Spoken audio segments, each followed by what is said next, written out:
Okay, good afternoon again, everyone. On behalf of the VI LitFest team, welcome to the 9th annual VI LitFest and our Writers Bacchanal in collaboration with the University of the Virgin Islands International Literary Journal, Caribbean Writer.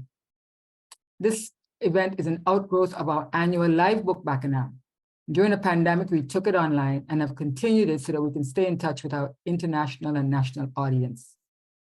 This year, we pay special tribute to unsung heroes of Virgin Islands literature. UVI professors Dr. Vincent Cooper, author, poet, and longstanding editorial board member of the Caribbean Writer, Dr. Valerie Kumbi, author, poet, and the first chair of the VI LitFest, and also a longstanding editorial board member. Both are retiring from the university this year. Also, we pay special tribute to author Joan Medlicott, a Virgin Islander of Jewish ancestry, born and raised in St. Thomas, who has written close to 20 novels. Unfortunately, Mrs. Medlicott is no longer able to recognize or acknowledge this gesture, but this afternoon, her son, my classmate, Damon Rumsch, and his wife, Karen, will do so on her behalf. Because the VI LitFest is in partnership with the Caribbean Writer, Volume 37, soon to be published, shares a 2022 theme, Carrying Recognition and Repair. The theme suggests that with the passing of time, in the midst of decay and new growth, through the lens of our individual and collective experiences, we gain critical insights into what we carry. This idea comes to life in our 2022 poster art by artist Alexis Camarina. That artwork depicts the ruins of a sugar mill shrouded in grassy new growth and an old decaying tree attaching itself to the mill for support. The theme is also implicated in the kind of ideas and socio-political issues on the rise in America today. Someone once said that a literary festival is one of the most democratic spaces in a community because it is a space where books, ideas, the imagination, and creativity are celebrated. This is why when dictators or totalitarian regimes take over a country, they burn down libraries and commandeer print and broadcast media. And so the VI LitFest is our love letter to the spirit of democracy that nurtures the intellectual life of our community. Unlike many states in America and many countries in the world, there are no book bans or intellectual and academic restrictions going on here in the Virgin Islands. We are free to confront unsettling notions, engage our imagination, and explore tough questions and ideas. The authors and books chosen this year are evidence of that. We believe that this is a way to ward off subtle and not so subtle challenges to democracy. In any case, all evidence shows that the VI LitFest is making a significant contribution to literary awareness and engagement in the islands and beyond. My name is Alscess Lewis Brown, and I'm the program chair of the VI LitFest and the editor of the Caribbean Writer. This session is co-moderated by me and my colleagues, Janice Valmont and Yvette McMahon-Arnold. However, we could not have made it this far without our team. Ms. McMahon-Arnold is the secretary. Diane Levans is our treasurer. Janice Valmont is a board member. Orville James, Yvonne Woods, Regina Keels, Michelle Crispin, Ivani Jeremiah, Phyllis Nielsen, Shelley Anslin Gardner, Bilal McFarlane, Cynthia Santos, Carol Henneman, Elaine Jacobs, Thalassa Tunks, and Douglas Canton. And finally, we would be nothing without the very backbone of our technology. And that's Adrian Wajasa, Matthias Clavier, and Leandra Kent. They are managing the invisible forces that make this webinar possible today. And of course, we send greetings out to our guiding star and founder, Dr. Simon Jones Hendrickson, VI LitFest president.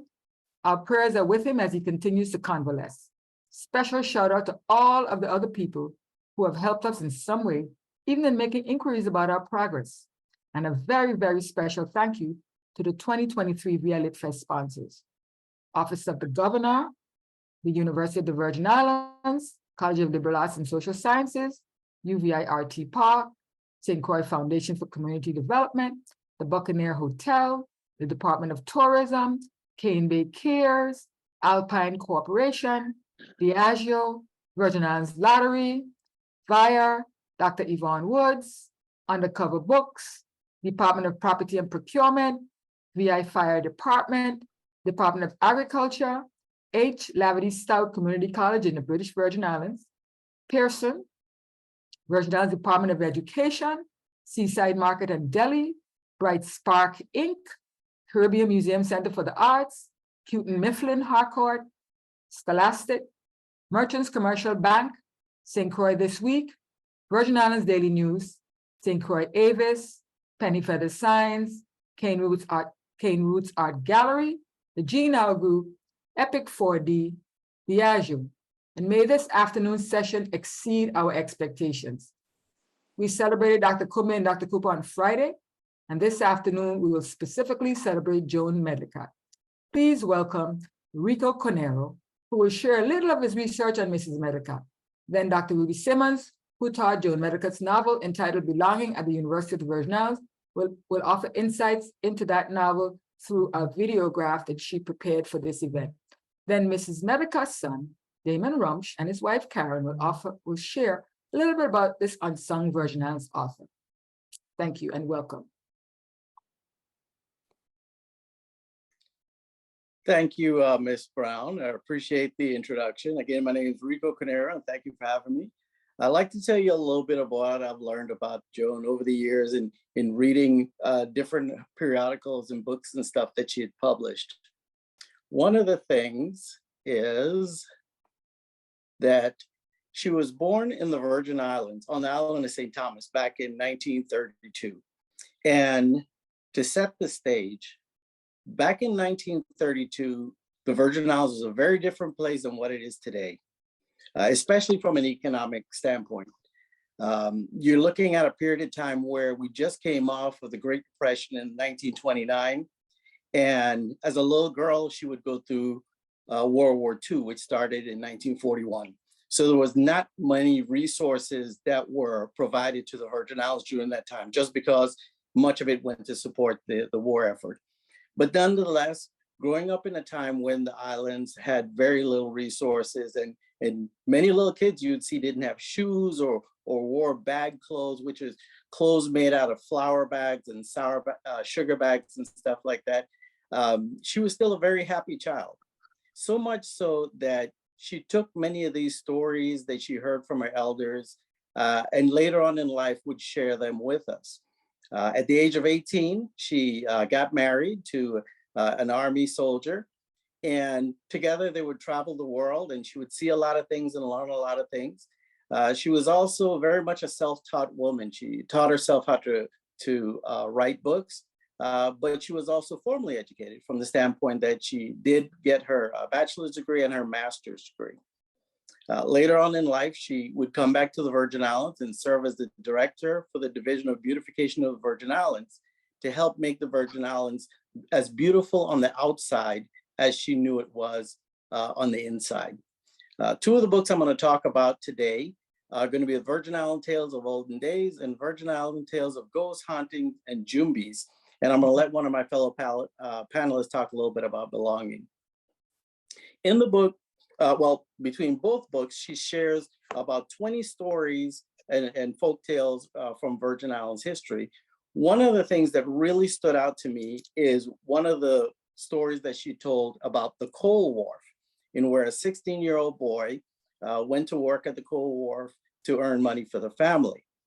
Well, the coaling industry was coming to an end right around the 1930s when she was a small child, but it must have left such an impact on her that she told a very powerful and highly accurate story and retelling of what it was like to be a coal woman, or in this case, a 16-year-old coal boy carrying 100 pounds of coal on their head, loading it on the ship. Now, in her other book, the Virgin Island Tales of Virgin Island Tales of Olden Days, she took time to tell a little bit about some of the folklores and superstitions that we had in the islands. And I'll share with you 3 of them that she said.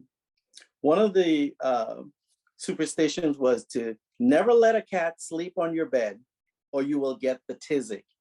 And for those of you that don't know what the tizzy is, it's like a sneezing fit that just will not stop. That's something that's actually happened to me. One of the other superstitions is if a girl climbs a fruit tree, the fruit will sour. And that was more a cautionary tale for little girls to not necessarily climb trees following the boys because we didn't want them to get hurt. Not that we didn't want the boys to get hurt, but you know, boys are a little bit more rough and tumble. And the one that I love the most that basically shows that, yes, she did serious work, but she also didn't take herself too seriously, was this last superstition that said, never cut your toenails on a Sunday. Now, she did not list what the repercussions were for cutting your toenails on a Sunday, but I thought that was just so hilarious that I had to include that. Joan is an incredible person and had tremendous stories to tell.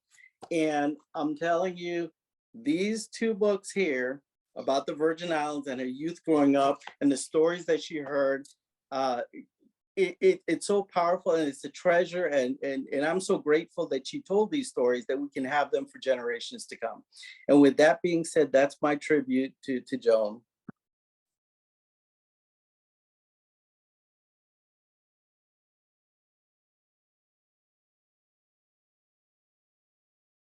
Ms. Brown, you can have the floor back. Yes, thank you very much. Thank you for that. That was a very special presentation, and I see Damon nodding his head. Damon is very pleased. I like to know the classmate is pleased. So great. Next up is Dr. Ruby Simmonds will be featured on the video that she prepared for this event. Enrico, we're going to be in touch with you because we need to get copies of those books, and I have to work with Damon on that because I know Yvette is going to be after those books for her microsite at the Department of Education. Great. I'll get it out to you today. Sure.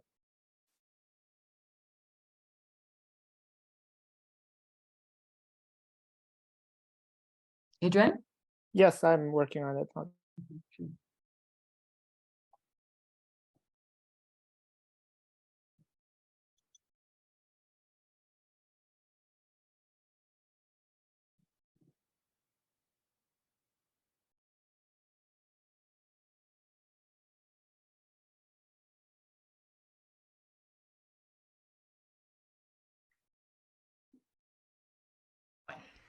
Greetings, I'm Dr. Ruby Simmonds E. Sanderson. I thank Ms. Alscess Brown for inviting me to share a few thoughts on Joan Medlicott's 1996 novel, Belonging. I also offer greetings and best wishes to Ms. Medlicott's family, as she is recognized for her contribution to the growing body of Virgin Islands literature. In a 2005 AuthorLink article featuring an interview with Joan Medlicott, the author of the Ladies Covington series, writer Ellen Burkett notes, sense of belonging, key to Joan Medlicott's Covington series.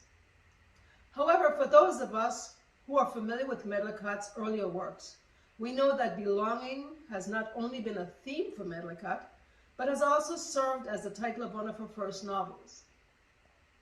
Belonging, a Caribbean love story, set on the beautiful island of St. Thomas in the U.S. Virgin Islands, is the story of Iris Borinkoff, a young photographer, daughter of the soil, and granddaughter of the former governor of the island and his wife, Rachel Borinkoff. She is part of a family that has wielded social, financial, and political power for generations, and also stand as stalwarts of the Jewish community on the island. It is a story of love, as Iris meets and falls in love with Peter Hamlin, a recent transplant to the island who has lived a rootless existence as a child of circus performers and has come in search of his genealogical roots. Against the backdrop of the island's beauty, Belonging explores the themes of identity, rootlessness, racism, family relationships, belief in the supernatural. It features near-death experiences, deathbed confessions, seances, card readings, dreams in the cemetery, uncovering family secrets. It addresses enslavement in the former Danish West Indies, looks at the racism that exists within and among people of color, the social strata that make up Virgin Islands society, and the spoken and unspoken mores that exist within that society. As the novel unfolds, the reader learns that Iris was raised by her grandparents following the death of her parents in a boating accident, and having just returned from college is grappling with the decision to accept a job stateside or remain on the island where she feels totally rooted. Peter Hamlin, on the other hand, although a handsome and talented builder, is viewed as not suitable for Iris by her grandmother because he's an outsider. As she says, he's not one of us. It is clear that the prejudices don't necessarily run along color lines, but also are impacted by whether one was born here or not, a concept that still maintains today. There is intrigue as Peter searches for his roots, having been told by his mother on her deathbed that she was born on St. Thomas. His search also unveils even more of his identity when the real truth of his grandmother's identity is unearthed, and it is revealed that she has a Black ancestor. The truth of Peter's racial heritage peels back the true layers of Rachel's beliefs and leads to a severe disruption in her relationship with Iris. The novel crescendos as the island is struck by a fierce hurricane that destroys homes and lives. In the process, family matriarch Rachel Borinkoff is injured, and it is the outsider, Peter Hamlin, with the help of the loyal servants, who helps to save her. Just as the hurricane destroys, unearths, uncovers things in nature, so too, family situations are unearthed, uprooted, and torn asunder. As the storm passes and the worst is revealed, the cleanup, rebuilding, and healing begin both in the community and in the lives of individuals. The novel ends with the marriage of Iris and Peter, who by now has converted to Judaism so that he can fully be a part of the family, the culture, the community, and the religion. Now he truly belongs. I thank you for this opportunity.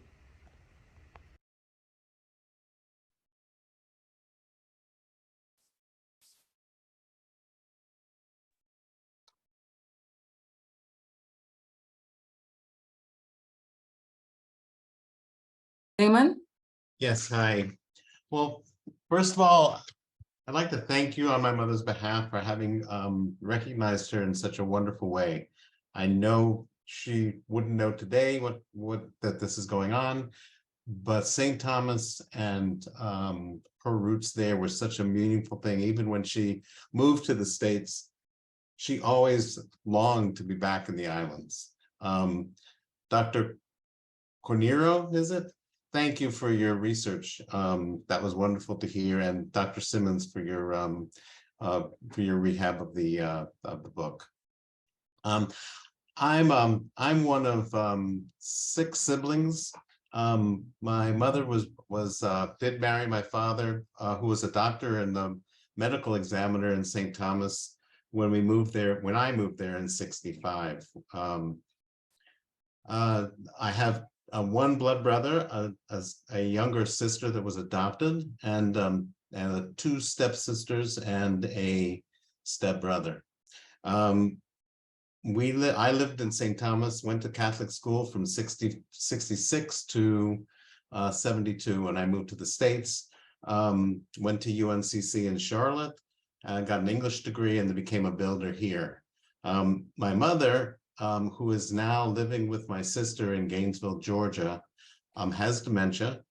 An interesting thing, she was always a free spirit, and when she first got dementia, she went into a home and that was in Gainesville, Georgia also. When the epidemic came and our family could not see her, she got very agitated, and true to her nature throughout her whole life, when she got in situations where she didn't want to be, she would raise a ruckus, and she ended up setting the fire alarm, threatening to throw chairs out the window, and she got herself thrown out of the home. So when they finally stabilized her, they wouldn't take her back, and so she had to move in with my sister, and thank God my sister was willing to do that, and she is very, very happy living with her sister. When I used to visit her in the home, she would always say, "When am I leaving? When are you going to come and get me?" And now when I visit her, it's more like, I'm very happy to be here. She always has recognized me and my sister and family and my wife, Karen. but she can't have a long conversation. So she will sit and watch TV. She likes to color. So I brought her, and she's a photographer. So I brought her a coloring book. I'm sorry. I brought her a book of black and white photography pictures. I think the magazine was black and white. And she looked at it and she said, "Oh, did you bring this for me?" And she started looking through the pictures and she said, "Can I have this picture?" And I said, "Yes, they're yours." She tears the picture out of the book, so it's hers, and then proceeds to color in on all the black and white pictures. So I stayed there for about an hour while she was coloring, and she turned to me at one point and just said, "Damon, you're just sitting with me. Thank you." And I know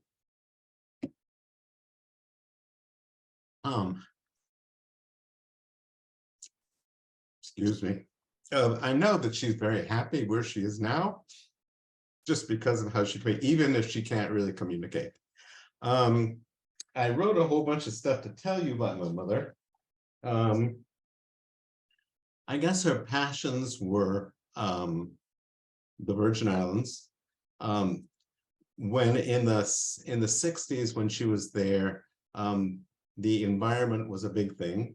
And so the beautification came out of that. I remember when we drove in, my father had a pickup truck and we would drive in the back of the pickup truck and around the islands on the weekends. And they would stop and tell us to get out of the truck to pick up a piece of litter that was on the side of the street. And that was pretty much part and parcel of what we, how she felt about the islands, is keeping it beautiful for other people. She was a photographer and loved photography. She loved the opera. I remember once we got a DVD, and if my time is running short, please let me know. I don't mean to take more time than I need to. We once brought a DVD of Aida, the opera Aida, and my wife brought these headdresses on that were much more than just hats. They were very, and she was very much into Egyptian history. So my wife and her sat in the living room with these headdresses on watching Aida, and she was very, very happy. She loved The Wizard of Oz. She's always referred to, remember seeing how wonderful it was when it went from black and white to color. She loved The Sound of Music. Which reminds me, when we were growing up, there was an area in St. Thomas called Loveloon, which is where Mahogany Run is now. And back then it was just a pasture, and there was not a lot of flat land in St. Thomas. And so this was one of the few places where you could say there was a meadow. It didn't look like a meadow to me. It had a whole bunch of monkey no climb trees. And so we would go with a picnic and watch out for the pasture pizzas or pies or whatever, and have our picnic there. And she would pretend that we were in a beautiful, mountain meadow. So she loved the islands with the hills. She just loved everything about St. Thomas. The garden behind me, the reason I've used that background is because that was her garden in North Carolina. So they eventually settled in Barnardsville, North Carolina, in the mountains near Asheville. And she continued gardening. When she was in the beautification department, our backyard became a nursery, and she was rooting hibiscus with a misting system. And she always threw all of herself into these things. And Karen, do you have a memory or anything about my mother? Well, I'll just add to what you said, that she had the best bedtime stories for our children that you could ever imagine. I mean, we would come to hear them. And she'd say to our two boys, "Give me 3 characters." And then she'd put those characters in the story along with them, and it was magical. So she was an incredible storyteller. I mean, when I read Belonging, which is like $300 now on Amazon, eBay, everything else, but Thrift Books had it for $7.98. So I'll just look there. A lot of things in that book are related to Damon's family and I was injured in a hurricane in Charlotte in 1989. And so a lot of the hurricane stories she wrote after that experience. And I think she took some of that into the book. I have always been someone who notices the narrative about women and how women are underrepresented and under talked about. And she was definitely, we shared that. And I think that was the birth of her Ladies of Covington books, that she felt like older women don't get visible in society. And so she told us once that she was taking a bath and Grace came to tell her to write about her. So she wrote 10 of those books. And I mean, I've carried on, I've loved her. I love her. And I've carried on her sense of motherhood. I have a retreat every year I do for older women to talk about their next chapter. And I did my doctoral research on white women and Black women and how they navigate race as they work together. So a lot of her interests were mine, and I was very welcomed by her. And she called me her daughter-in-law elect, which is from the Mikado, which she also loved. But that gave me a special title in the family. Thank you. Thank you very much. Very special. Thank you. Thank you for having us here. Thank you.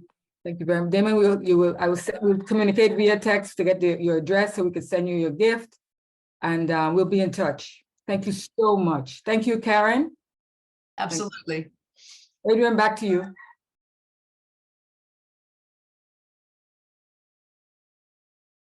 Hey, Alscess, I just have to check what's next. Next is Miss Taylor. Amara Taylor. Yeah. Okay. Hi everyone. Good afternoon. What a Yeah, beautiful tribute that was. I didn't know her personally, but just hearing her son and daughter-in-law speak about her, I was like, wow, what an amazing woman.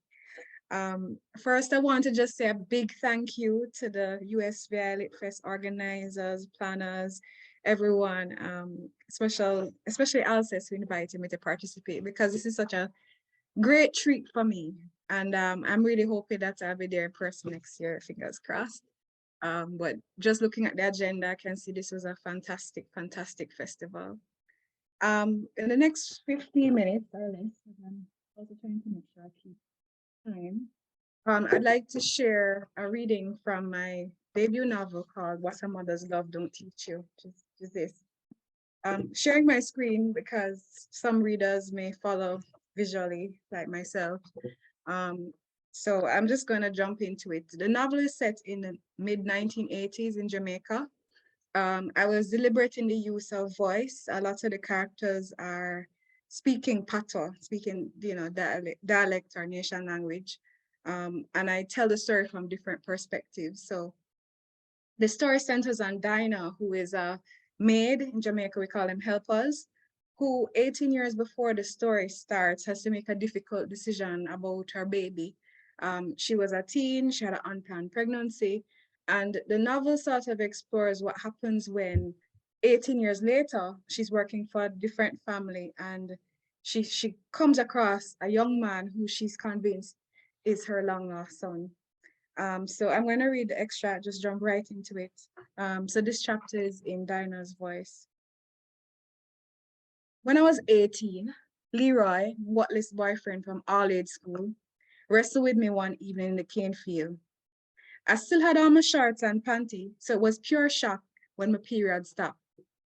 9 months later, here comes a cotton hair boy picnic. Hair picky like mine, skin smooth like Leroy, head just as big, face wide and beautiful. Me never see eyelashes long so yet.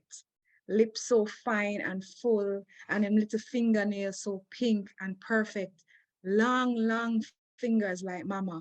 A strong, firm nose, like him know him going to be one important man.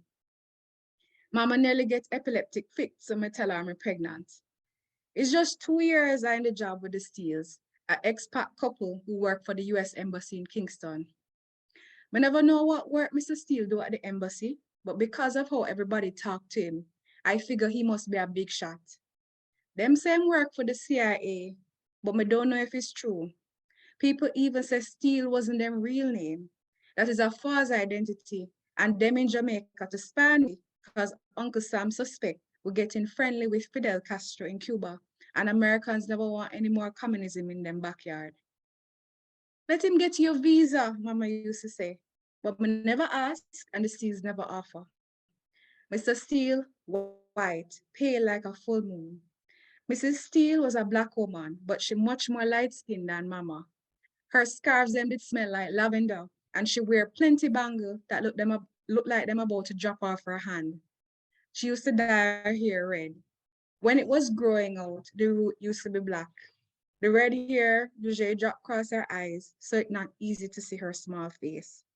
She let me borrow her books, and I read them when I finish work early. That's poetry from Shelley, she did say, or Lord Byron. Me never study poetry. Me study poetry I never understand and talk it out loud. The recitals did please her. Me learn Keats to autumn. Season of mist and mellow fruitfulness, close bosom friend of the maturing sun, conspiring with him how to load and bless with fruit the vines that round the thatched eaves run. That woman filling up your head with words, Mama used to say and suck her teeth. You can't eat them, fool, girl. I picture Mrs. Steele in a white apron serving some plump and juicy words on a plate, and I laugh. Some evenings, Mrs. Steele tell me about the years them they live in Africa. Their postings in places I never hear about yet, but that she show me on a map. She teach literature at universities there, she said, and I watch her eyes turn glass like she was in a trance. Such beautiful people, she said, sweet little babies, and then she'd get quiet. The Steeles never have any children. Although me used to hear Mrs. Steele telling her friends whenever them come over to the house with them pitney, how much she did want a baby of her own. I'm surprised when they said they're having what Mrs. Steele called a baby shower for me. The party did dead. Between me acting like me want to be there, the 2 sweet drinks Mrs. Steele make, the balloons losing air, the stale biscuits, and the crush up happy delivery sign across the hallway. It was just a 4-way, them, Mama, and me. Mama did wear her only good dress, a stiff, white-collared black shift that make her look like all the blood suck out of her face. The Steeles would wear some loose trousers and floral tops, Mrs. Steele said them buy in Ethiopia. I was in distress since Leroy take up with a brownie named Shelley and moved to Montego Bay. Mama said she's not surprised. Leroy wouldn't want a black girl like me. During the baby shower, I still reeling with shock, sick from the baby or the breakup or the 2 of them together. I couldn't stop wriggling the chair. So you have no support? Mrs. Steele said. I never know how to answer, so I look over at Mama drinking her Darjeeling tea. We could solve your problem, Mrs. Steele's voice shaky bad. She looked on her husband, who did stand up beside the glass window. Mr. Steele all of a sudden looking hard on something outside. She rubbed her throat with her fingers and cocked her head to one side. Then she said, you've worked for us a long time, so I know you know I'd be a good mother. I always wanted my own child. I wondering what that have to do with me. Same time, she come out and spell it out plain. How about we adopt the baby when it's born? After all, you can't possibly look after it. I promise I'll take good care of it. I mean the child.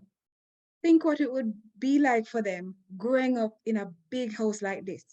She moved her arms around the room like she's swimming in the middle of the ocean doing a backstroke. Mama cup bang in the saucer. She pinched and pushed out her lips till them look gray. Think about it, Dinah. What mother doesn't want the best for her child? Mrs. Steele floated to the window and hold on to her husband's hand. What can you give a baby that we can't? Her words sting me. I just was thinking me could give my child myself. Before I get to ask why that not good enough, Mama blurt out. One who wanted our baby. When I think it's puss pitney that people give out in a cardboard box? No, Mr. Steele trying to calm down Mama while Mrs. Steele bury her face in his chest. I'm not going to allow it. When you think that causing her rich is okay to do as you like? Mama eyes on fire. You're taking this the wrong way. We want to help, Mr. Seal say. You mean help yourself to our picnic? I don't remember all what happened next, except Mama stormed out with me behind her. That night, while me rubbing my swollen belly, all I thinking about is Leroy. My back ache, the shadows from the home sweet home lamp, dance like somebody with the devil inside them, and Mama snoring sound like a horse cat, clearing his throat beside me. Then I thinking about my son. Somehow, me know it was a boy, and picturing him here next to me in the bed. I could see him wiggling him arms and legs and looking around this tiny room. And for the first time, me feel like we're in prison. And all I know is I had to get him out before the walls fall down on all of we. I've done 8 minutes. I think I will just stop there. The next 2 pages probably would take me over my 15-minute timeline, but I think I can just stop there. So thank you guys.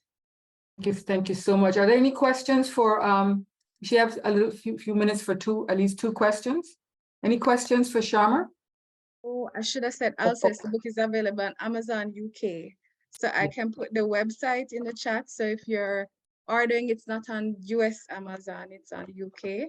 And if you're in Trinidad, it's available at Paper-Based Books in Jamaica, Kingston Bookshop. Thank you. That's my question. Okay, Great, yeah, Sharma. paste it in the chat. Thank you. Awesome. The book is delicious. Delicious. One of my colleagues is on here, and that's her favorite adjective for certain things. It's delicious. So she and I will talk about this after. Sure. And you guys can find me those on Twitter. I'm on Twitter. I am Sharma Taylor, and I'm also on Facebook. So feel free to reach out to me directly. I love to hear what people think, what they like, what they didn't like about it. So I'm open. Okay. Exactly.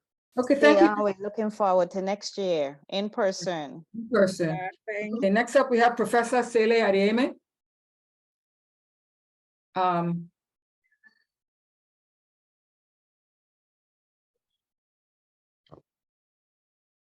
Yvette? Yes. Can you tell us what he's going to be doing, please? You could take over. Okay, Adeyemi. Professor Adeyemi is reading of an excerpt from the Harlem, Virgin Islands by Geraldo Guirty. Is he on? Sele, 3. Professor Adeyemi, is there any issue with my? Oh, there you go. Oh, there he is. Welcome. Hello.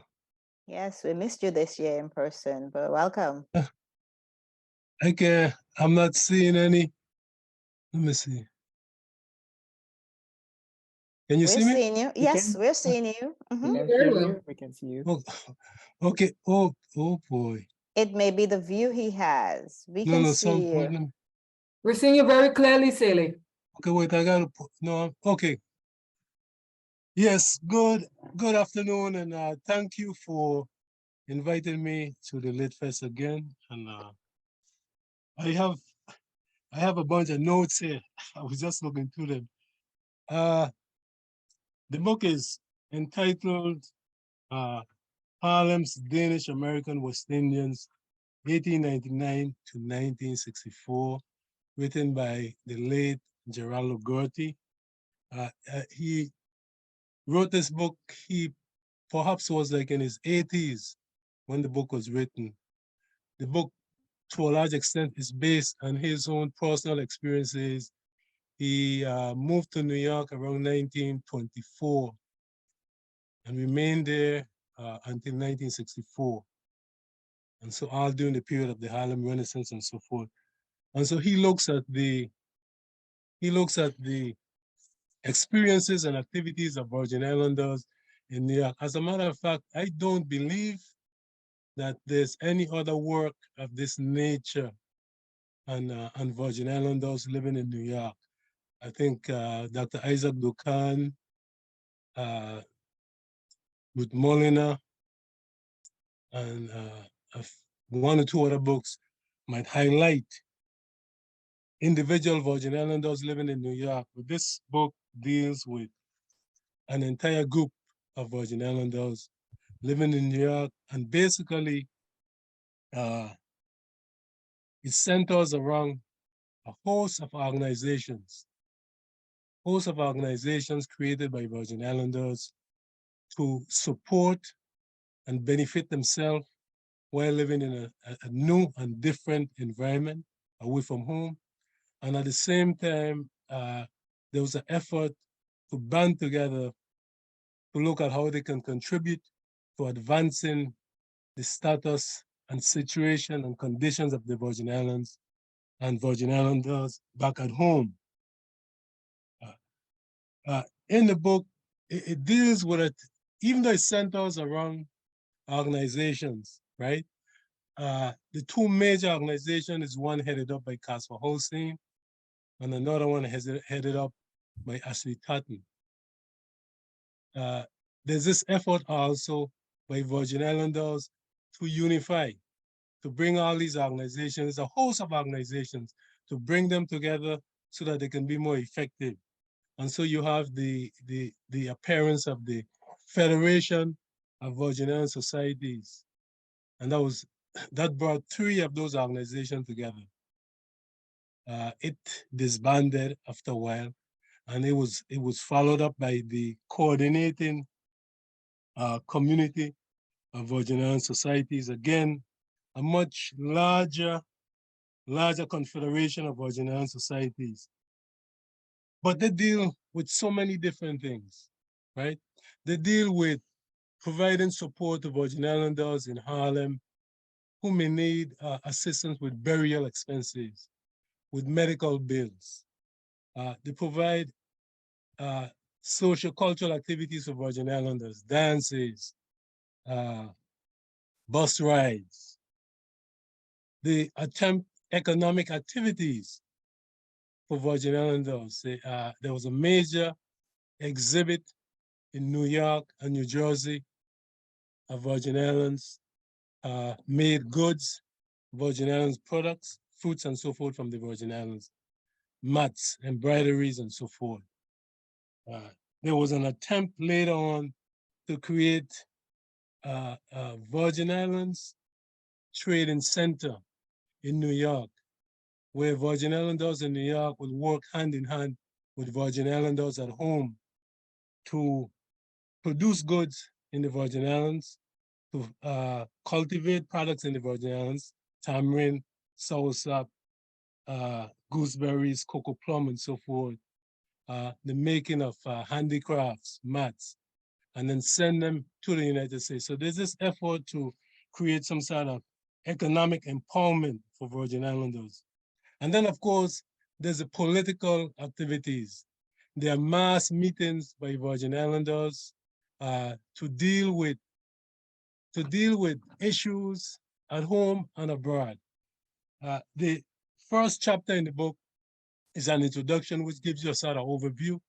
And then the second chapter, interestingly, deals with the Marines in the Virgin Islands. This is right after the transfer of the islands from Denmark to the US Virgin Islands.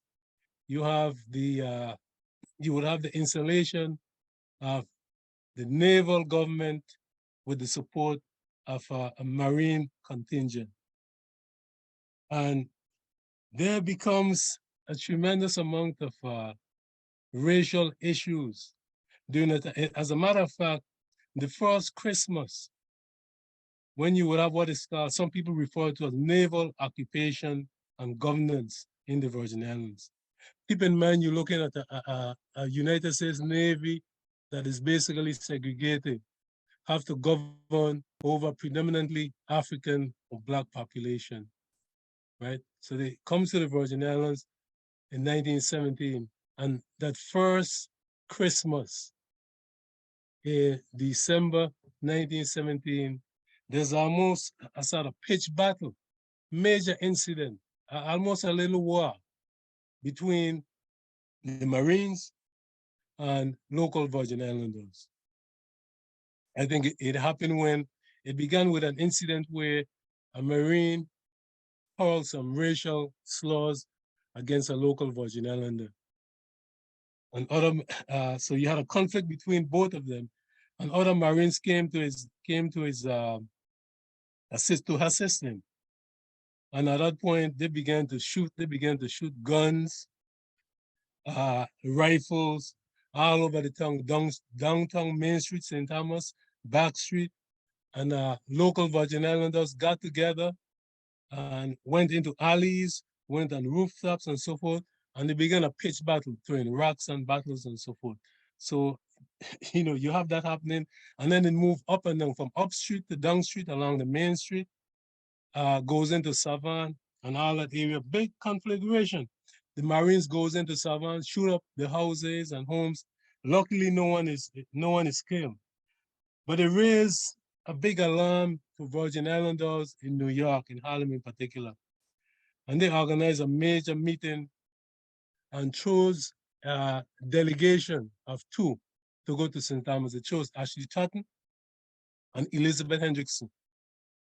Okay, Ashley Tutton is the founder of the Brotherhood of Sleeping Car Porters, one of the most important African-American union here in America. He was the founder of it, but because of a sort of anti-West Indian perspective by some African-Americans, he searched for A. Philip Randolph, an African-American, to head up the union. He actually thought he would become the second leader of the union. International Secretary Treasurer was his position. So anyway, so he was selected by the mass meeting of Virgin Islanders to go down to the Virgin Islands and investigate what happened between the Marines, naval officials, and local Virgin Islanders. Elizabeth Hendrickson, very important, in my opinion, perhaps the most influential Virgin Island woman operating among Virgin Islanders in New York. She would become a major and well-respected street orator. Usually there were men who will go up on the soapbox on various streets. Hubert Harrison kind of pioneered that, 96th Street in Manhattan and so forth, and speak on a number of political issues. Well, Elizabeth Hendrickson was one of the few women who would do that also, and was well respected for it. She was also a leader in a tenant association in New York that did a tremendous amount of work for tenants in the Harlem community. So she was chosen along with Tutton. They went to St. Thomas, they investigated, but when they came back, the report tax was very critical of Tutton. The report claimed that Tutton went down there, and rather than really investigate, he was socializing with oppressors of the people, socializing, drinking Marby and scotch and so forth, and eating callaloo, conch, turtle eggs, and all that sort of thing. Elizabeth Hendrickson, on the other hand, just interacted with the masses. Basically, she has a socialist perspective. She just interacted with the masses, and then they came back. And like I said, people were critical of Tutton, but supportive of Hendrickson.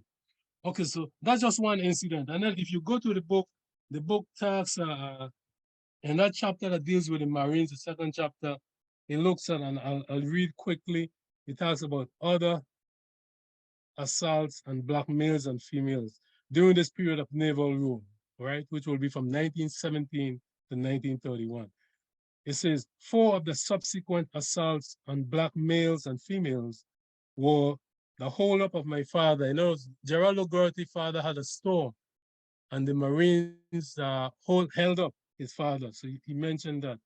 The second was a humiliating experience of a respectable family man who was commanded to kneel and say the Lord's Prayer.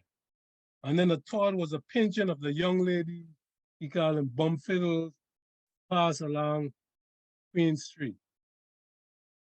And then he talks about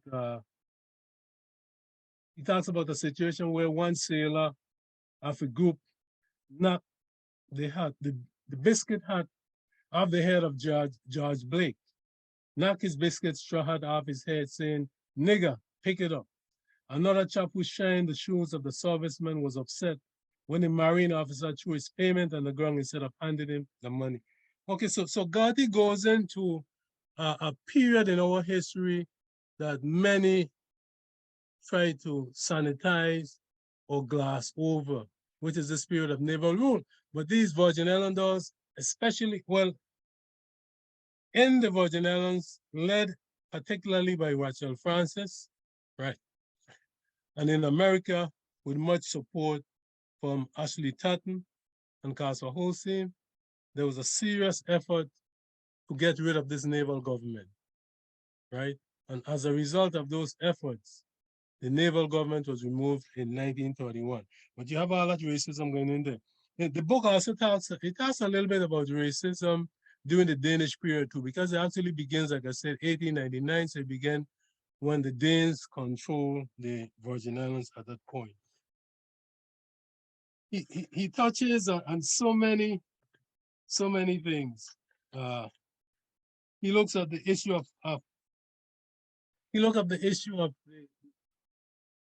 the creation of the anthem, the Islands March.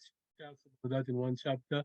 He looks at the issue of the creation of the Virgin Islands flag, right? He's very critical of the flag because he feels that the flag does not relate to the culture and the history of the majority of Virgin Islands who were people of African descent. He looks at 2 different flag commissions that were created by the legislative body. And as a matter of fact, there's the last flag commission that was created has never been put into operation. So there's still, I guess, according to the law, there still should be a commission which should come together to create a flag for the people of the Virgin Islands that is more in concert with the heritage and culture of the vast majority of Virgin Islanders.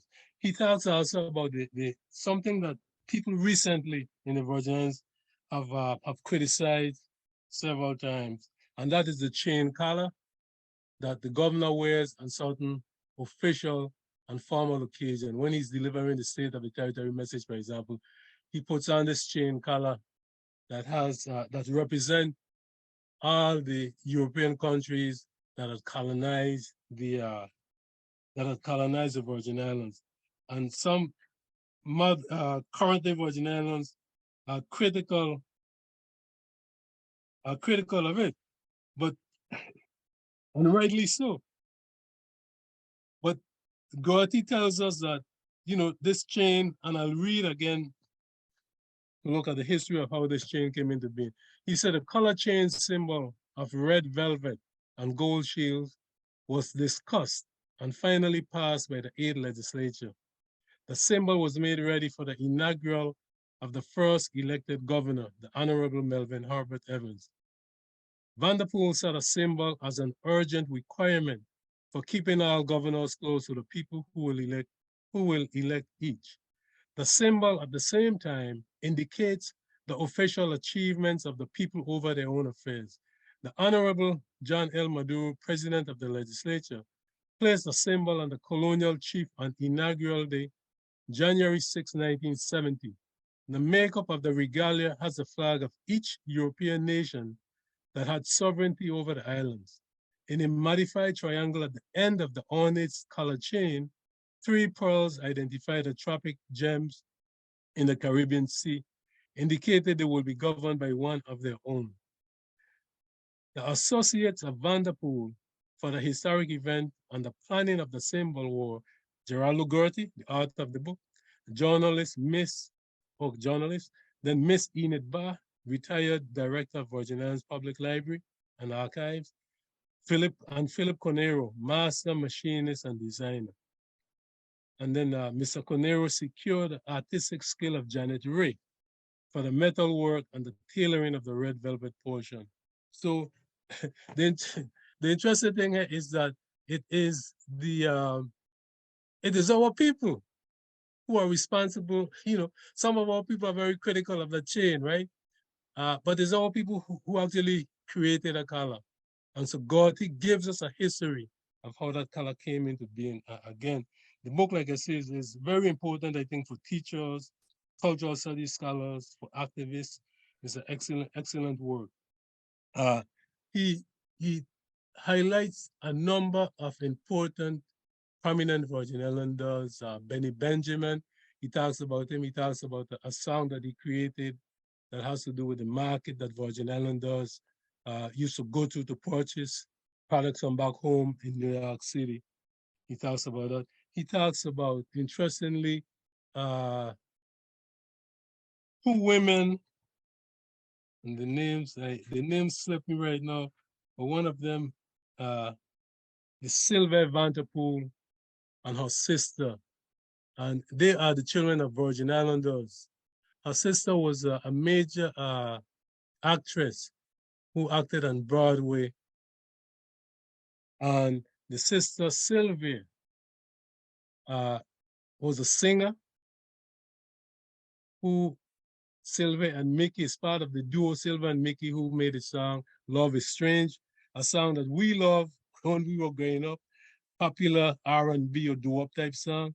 And this same Sylvia who married a Robinson, became Sylvia Robinson, got involved with Sugar Hill Records, became a record producer, and she will be the one that produced the Sugar Hill Gang and produced one of the first rap songs that was that introduced the public then, brought rap from underground and brought it to the mainstream public.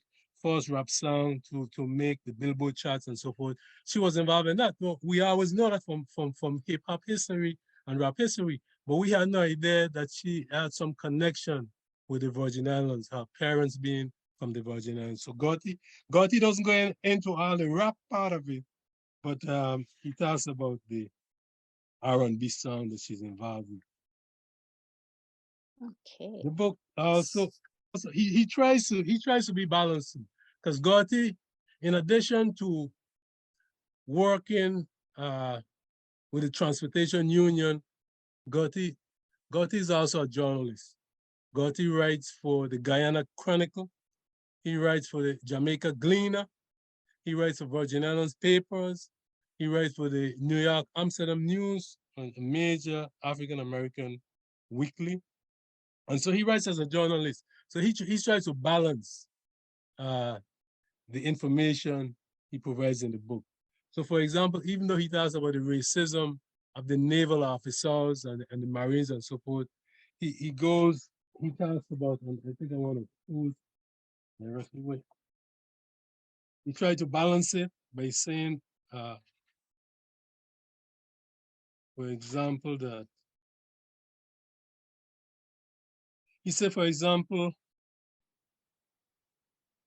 at this point, it is fair to say that the majority of Americans, the enlisted men and civilians, were good residents, as their deeds showed in all the overall relationships with the people. The prejudiced ones, a minority, both covert and overt, did give the impression to narrow-minded and race-conscious islanders that all of them were devils to fear. So he tried to balance it out. I mean, you could take it which way, any which way when you look at it. The two, again, of the most important organization will be the VI Congressional Council by Casa Hossain. Casa Hossain, very interested. He devotes lots of time to Casa Hossain, almost a chapter on Casa Hossain. Casa Hossain, as you know, will become major philanthropist. I think he's definitely deserving of much more attention, I think, by anyone teaching or dealing with Virgin Islands history. Casa Hossain is responsible, again, if you follow Guirty's work, responsible for a host of Virgin Islanders getting college education, going to Hampton Institute, Howard University, Harvard University, Columbia University, and so forth. And interestingly, when he closed out the section on Casa Hossain, he talked about a gentleman who's basically broke at the end of his life. And many of those Virgin Islanders, many people we helped, didn't even attend his funeral. And in his last days, not even there to pay any attention and so forth during his last days. Caspar Holstein spent over $250,000 he pensioned on St. Christ. He purchased a number of estates on St. Christ. Of course, he was connected with D. Hamilton Jackson. I think he was the brother-in-law of D. Hamilton Jackson, and purchased a number of estates that I think were used by the St. Christ Labor Union. He provided a host of money and prizes for writers connected with the Harlem Renaissance. When Marcus Garvey, Liberty Hall, his main headquarters in New York, was being taken away from him because of bankruptcy, Caspar Holstein will buy that property and allow Marcus Garvey to continue to use it. And he gave Marcus Garvey organization money consistently and so forth. I mean, he just done so much. But then politically, with his VI Congressional Council, he did enormous work. He was in the forefront of trying to remove the naval government. He had good contacts in Washington, D.C. with big wigs people, according to Guirty. He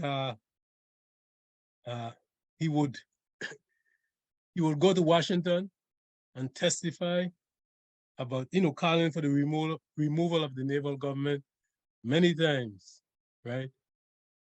He also, something else, he also fought for U.S. citizenship.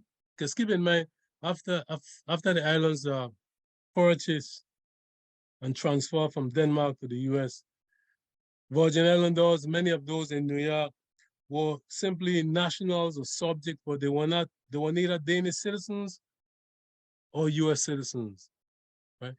And so Caspar Holstein was one of the major contributors to the efforts to get the Congress to pass legislation making Virgin Islanders U.S. citizens. Along with him would be Ashley Totten also. Ashley Totten did a lot of that work also.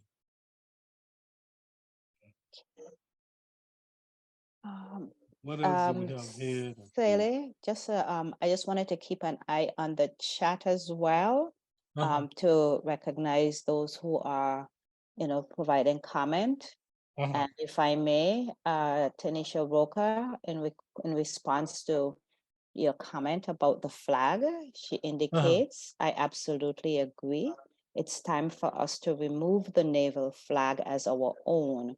We can use our creativity to design something that more accurately reflects our culture and historical landscape. And then she asks the pertinent question, what steps would have to be taken to accomplish this? Someone who's ready to move.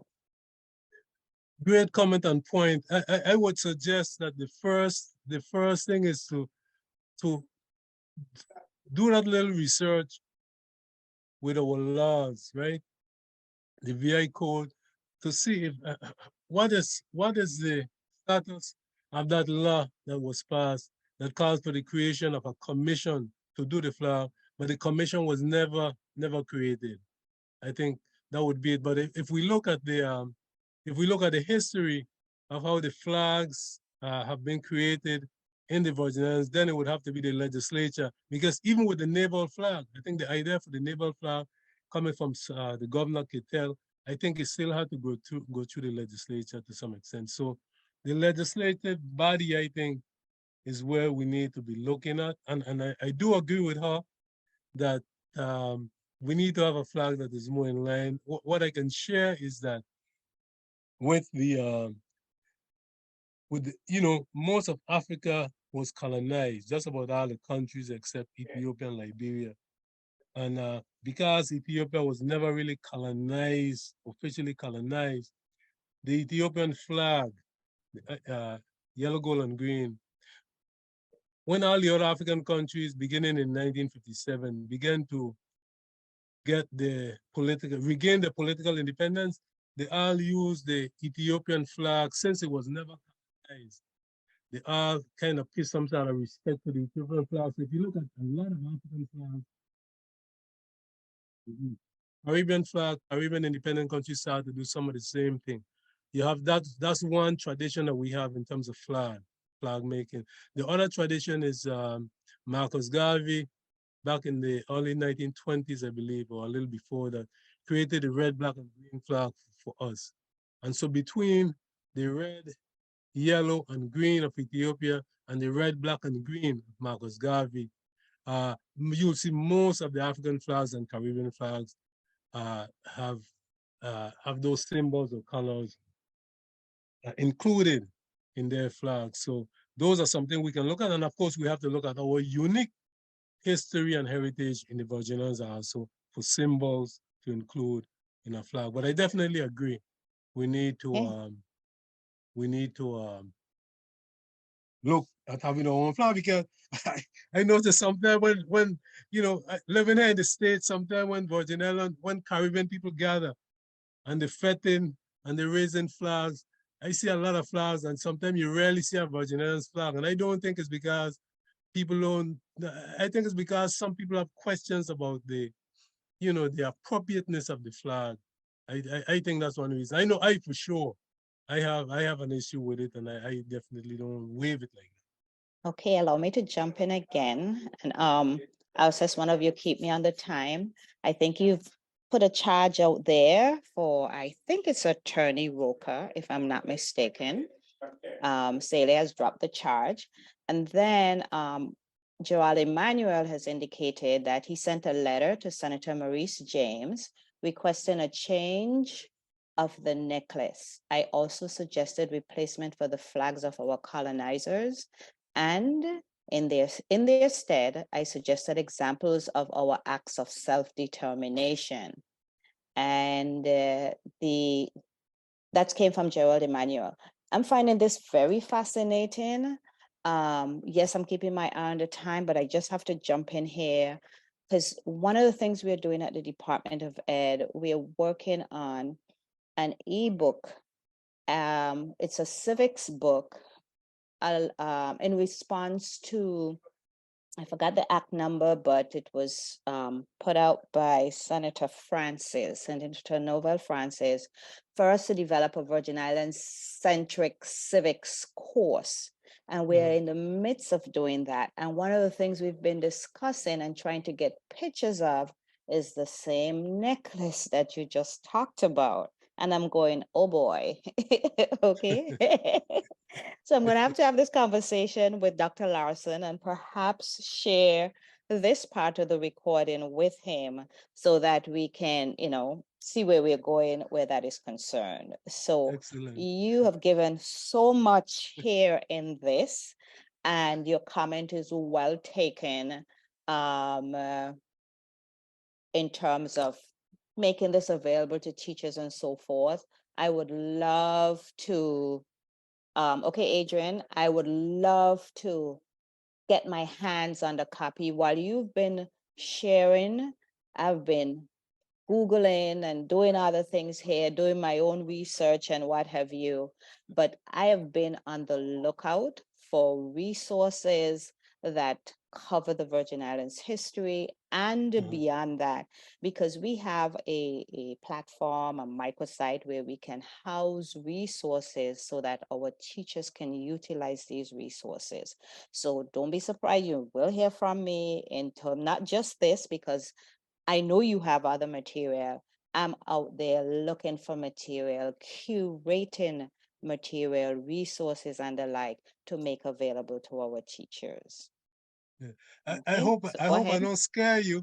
Nope. I hope I don't scare you, but I purchased this book a long time ago. I was looking on the cover to see if I could see how much I pay for it, right? I believe I would guess that I pay anywhere from $30 or less, right? I look on the internet before I came on, but $30 or less I paid. I look on the internet before I came on this show, and it is going for $185.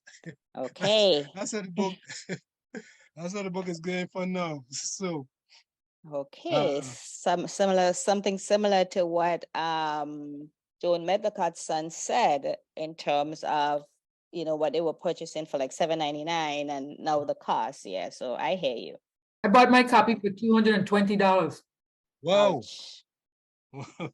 Ouch. But I need to just comment on Mr. Gerald Emmanuel, because yes, I've had discussion with Gerald Emmanuel, and I'm glad he mentioned what he has done, because I didn't remember, but yeah, definitely he has shared some of that information with me, and I think it's a very positive development. Yeah. Okay, also got, he touches on so many different things in the book, from culture to politics, economics.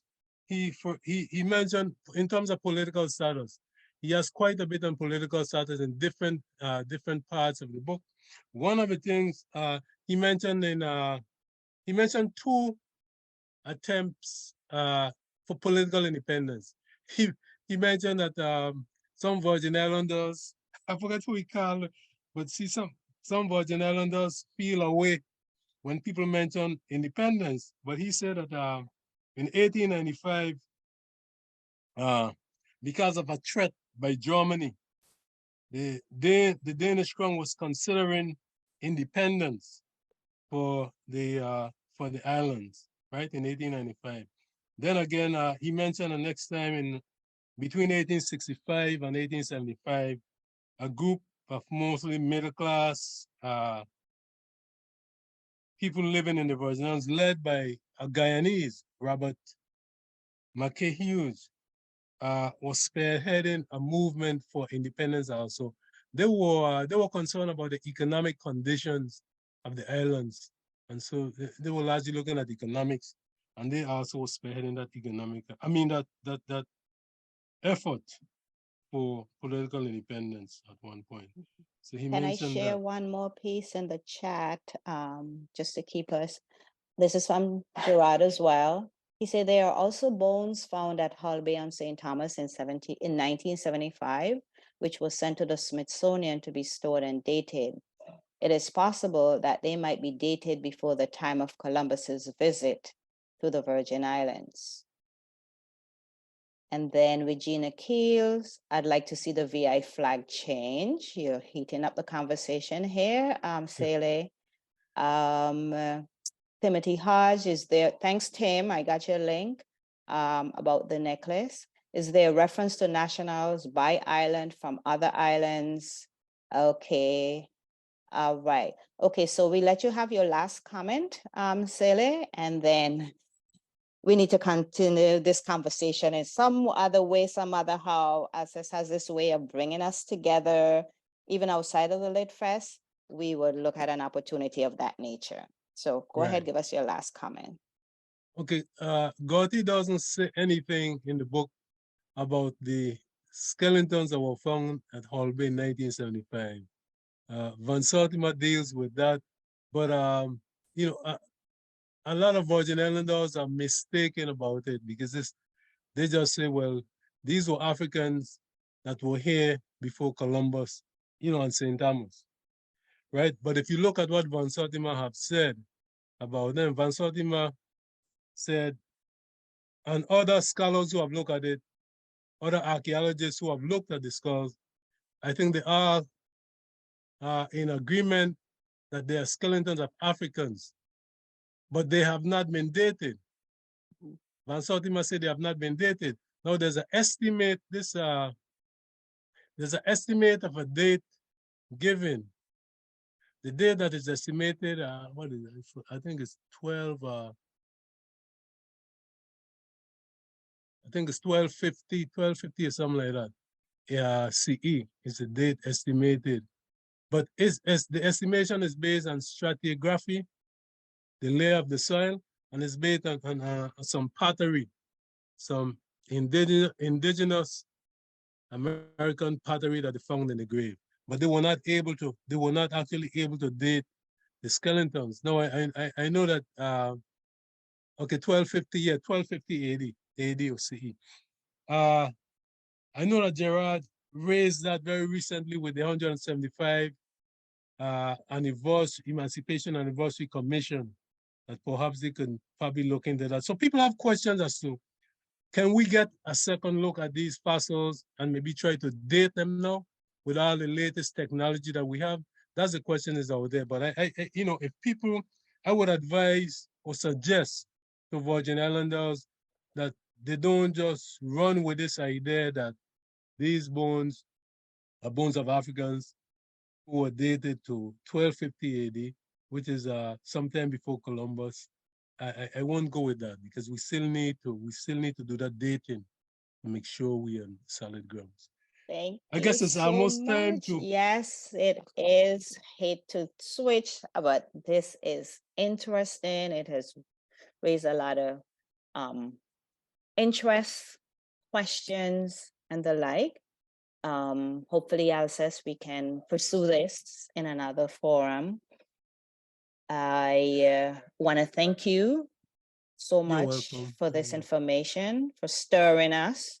You guys notice the reactions that are coming up in the chat on the side for you in appreciation. So someone is saying this is quite educational for me. So thank you. So Thank you very much. you're so welcome. So we will switch to move actually to the next presenter. Let me get my notes up. Okay, so Adrian is okay. Alecia McKenzie on.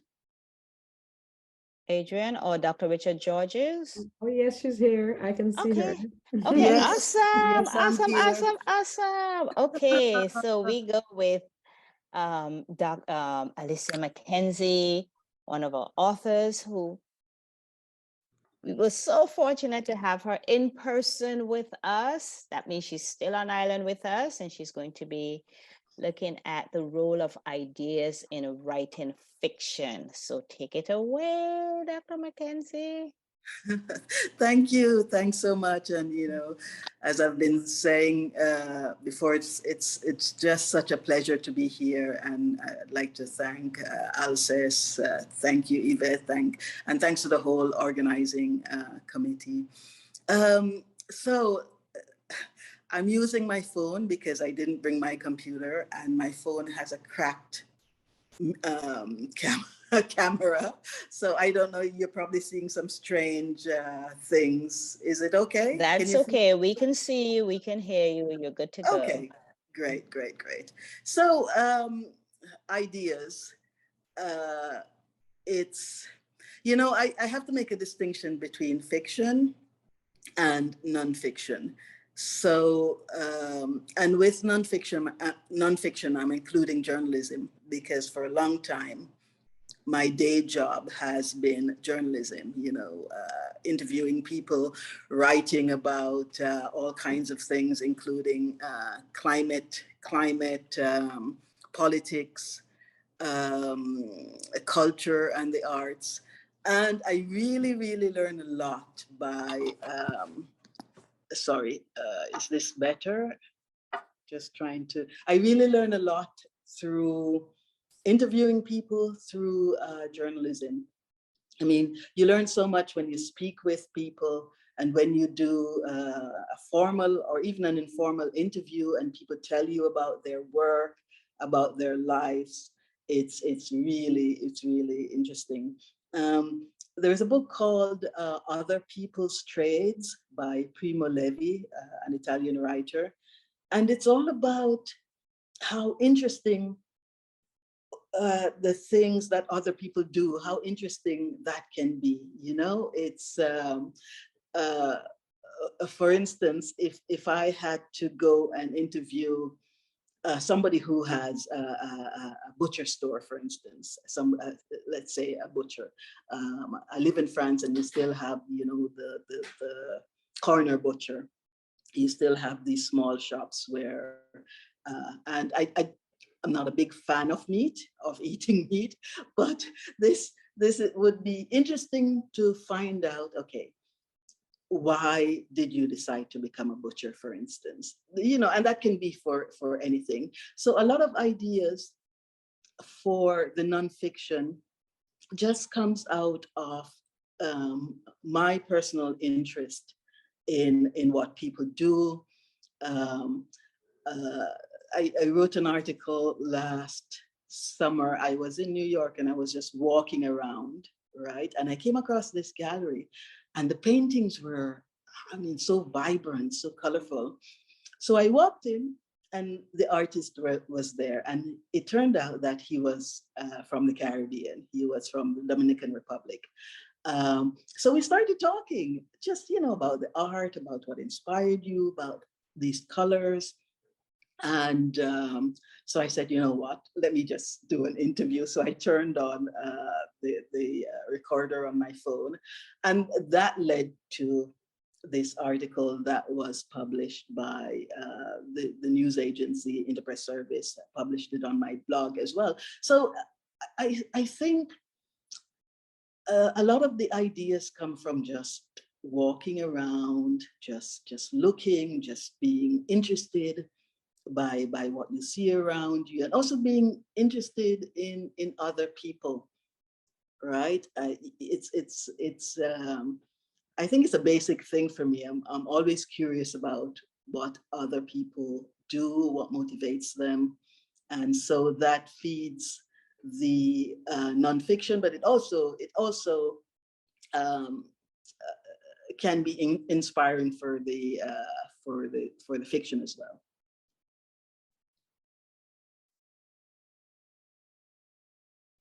Shall I say something more about the fiction?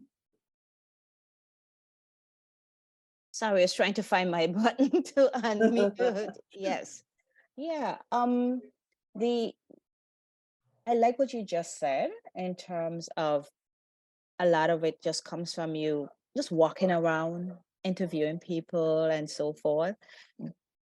And that transition from journalism, how is that? Well, it's the same thing. You know, I was writing before I became a journalist. You know, actually went to school, studied journalism, and so forth. I was always writing little stories as a kid, as a child, writing little poems and so forth.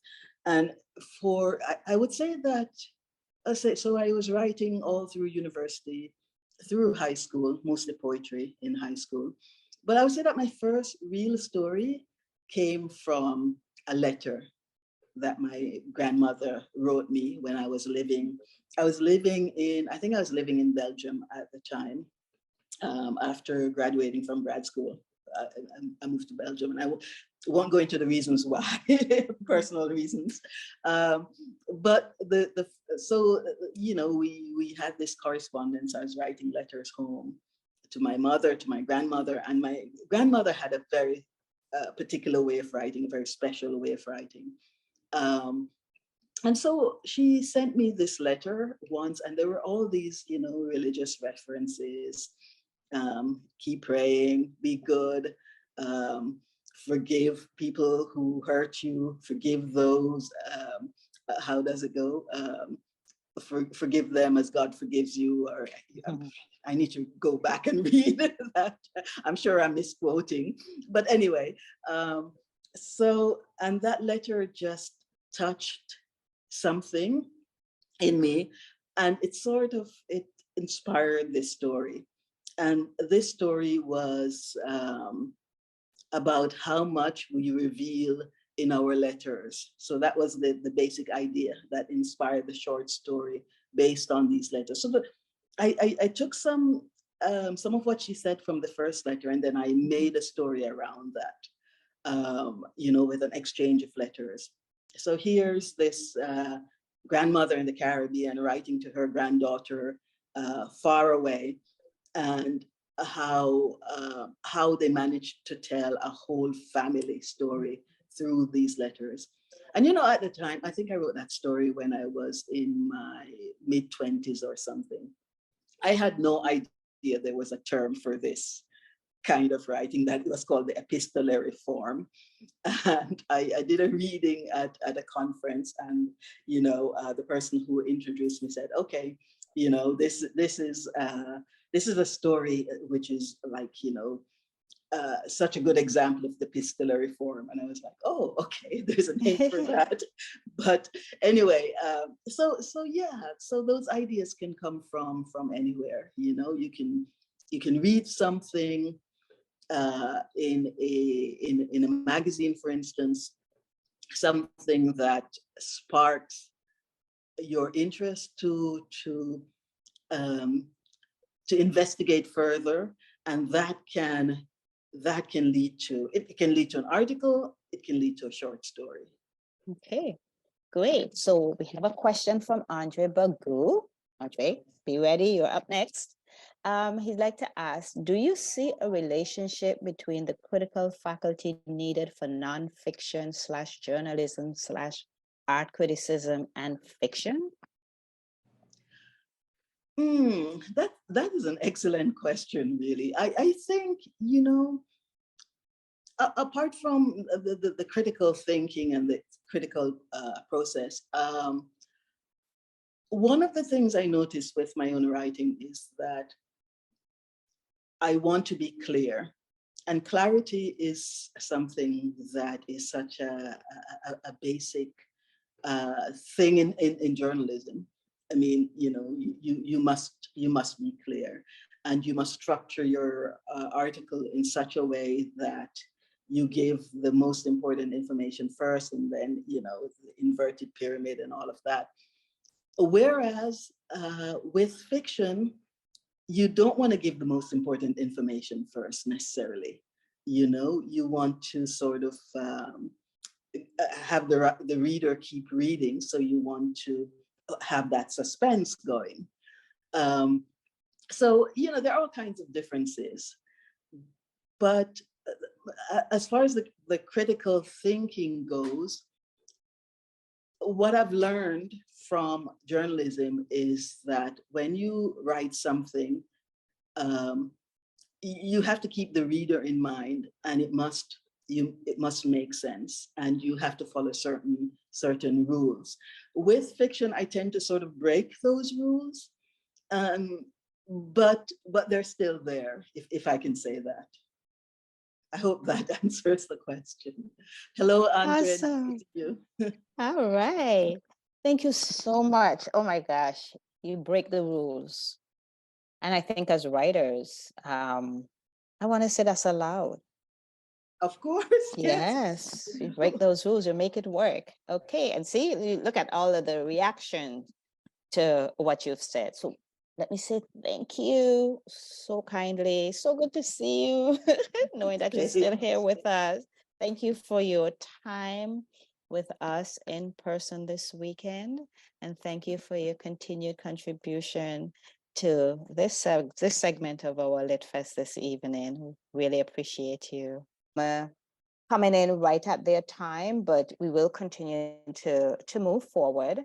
I'm going to turn it over at this point to Janice Valmont, who will facilitate those readings from the, Alscess just text, guess who's here? Cool. Richard is here. Okay, great. So hold on, let me see, where's Richard?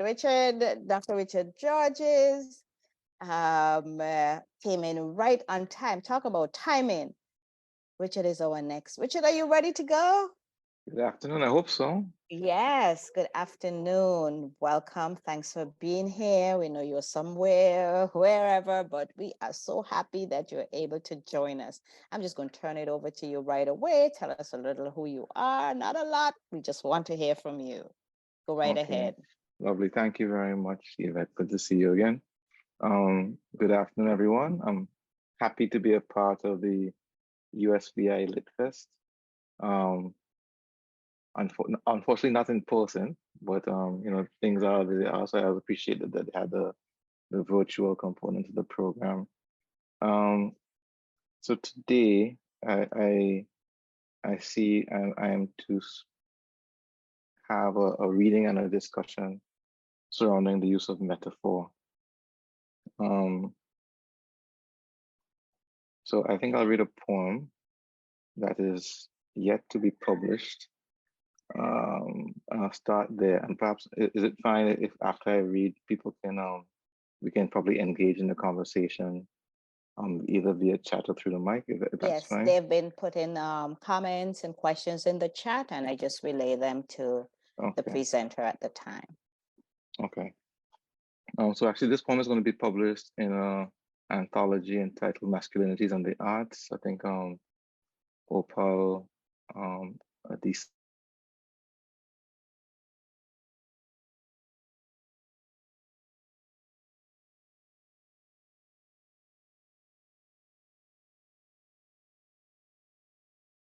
Is it me or did Richard freeze?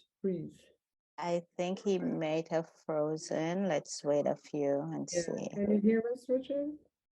Yeah, it sounds like he's frozen. Yeah. Give him a minute or two. Let's see if he comes back up.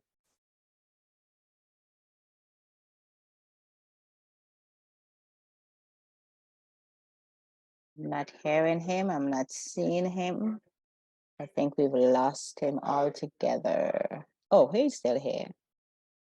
Yeah, we got Okay. Yes. Good. We can pick up. Yes, so the poem is entitled The Only Way to Find Where We Must Go. There is only this old way to live that bends the body like light. This way breaks it like a heart too tight for love to mend it, too tired to breathe blood back into itself. There is only this old way to use the sun to measure the distance to your body from mine, like how far it is from the bow to land or your mouth to my name. There is only this new way to die. So that's, maybe I have time to read another piece actually.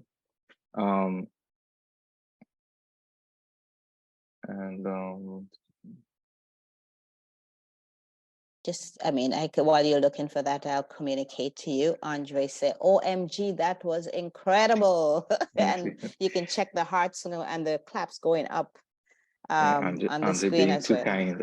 No, this is beyond Andre right here. Just look at the screen. You see the hearts and all of the reactions. Okay. Yes. Thank you. So the second poem is called Fui et se cacher.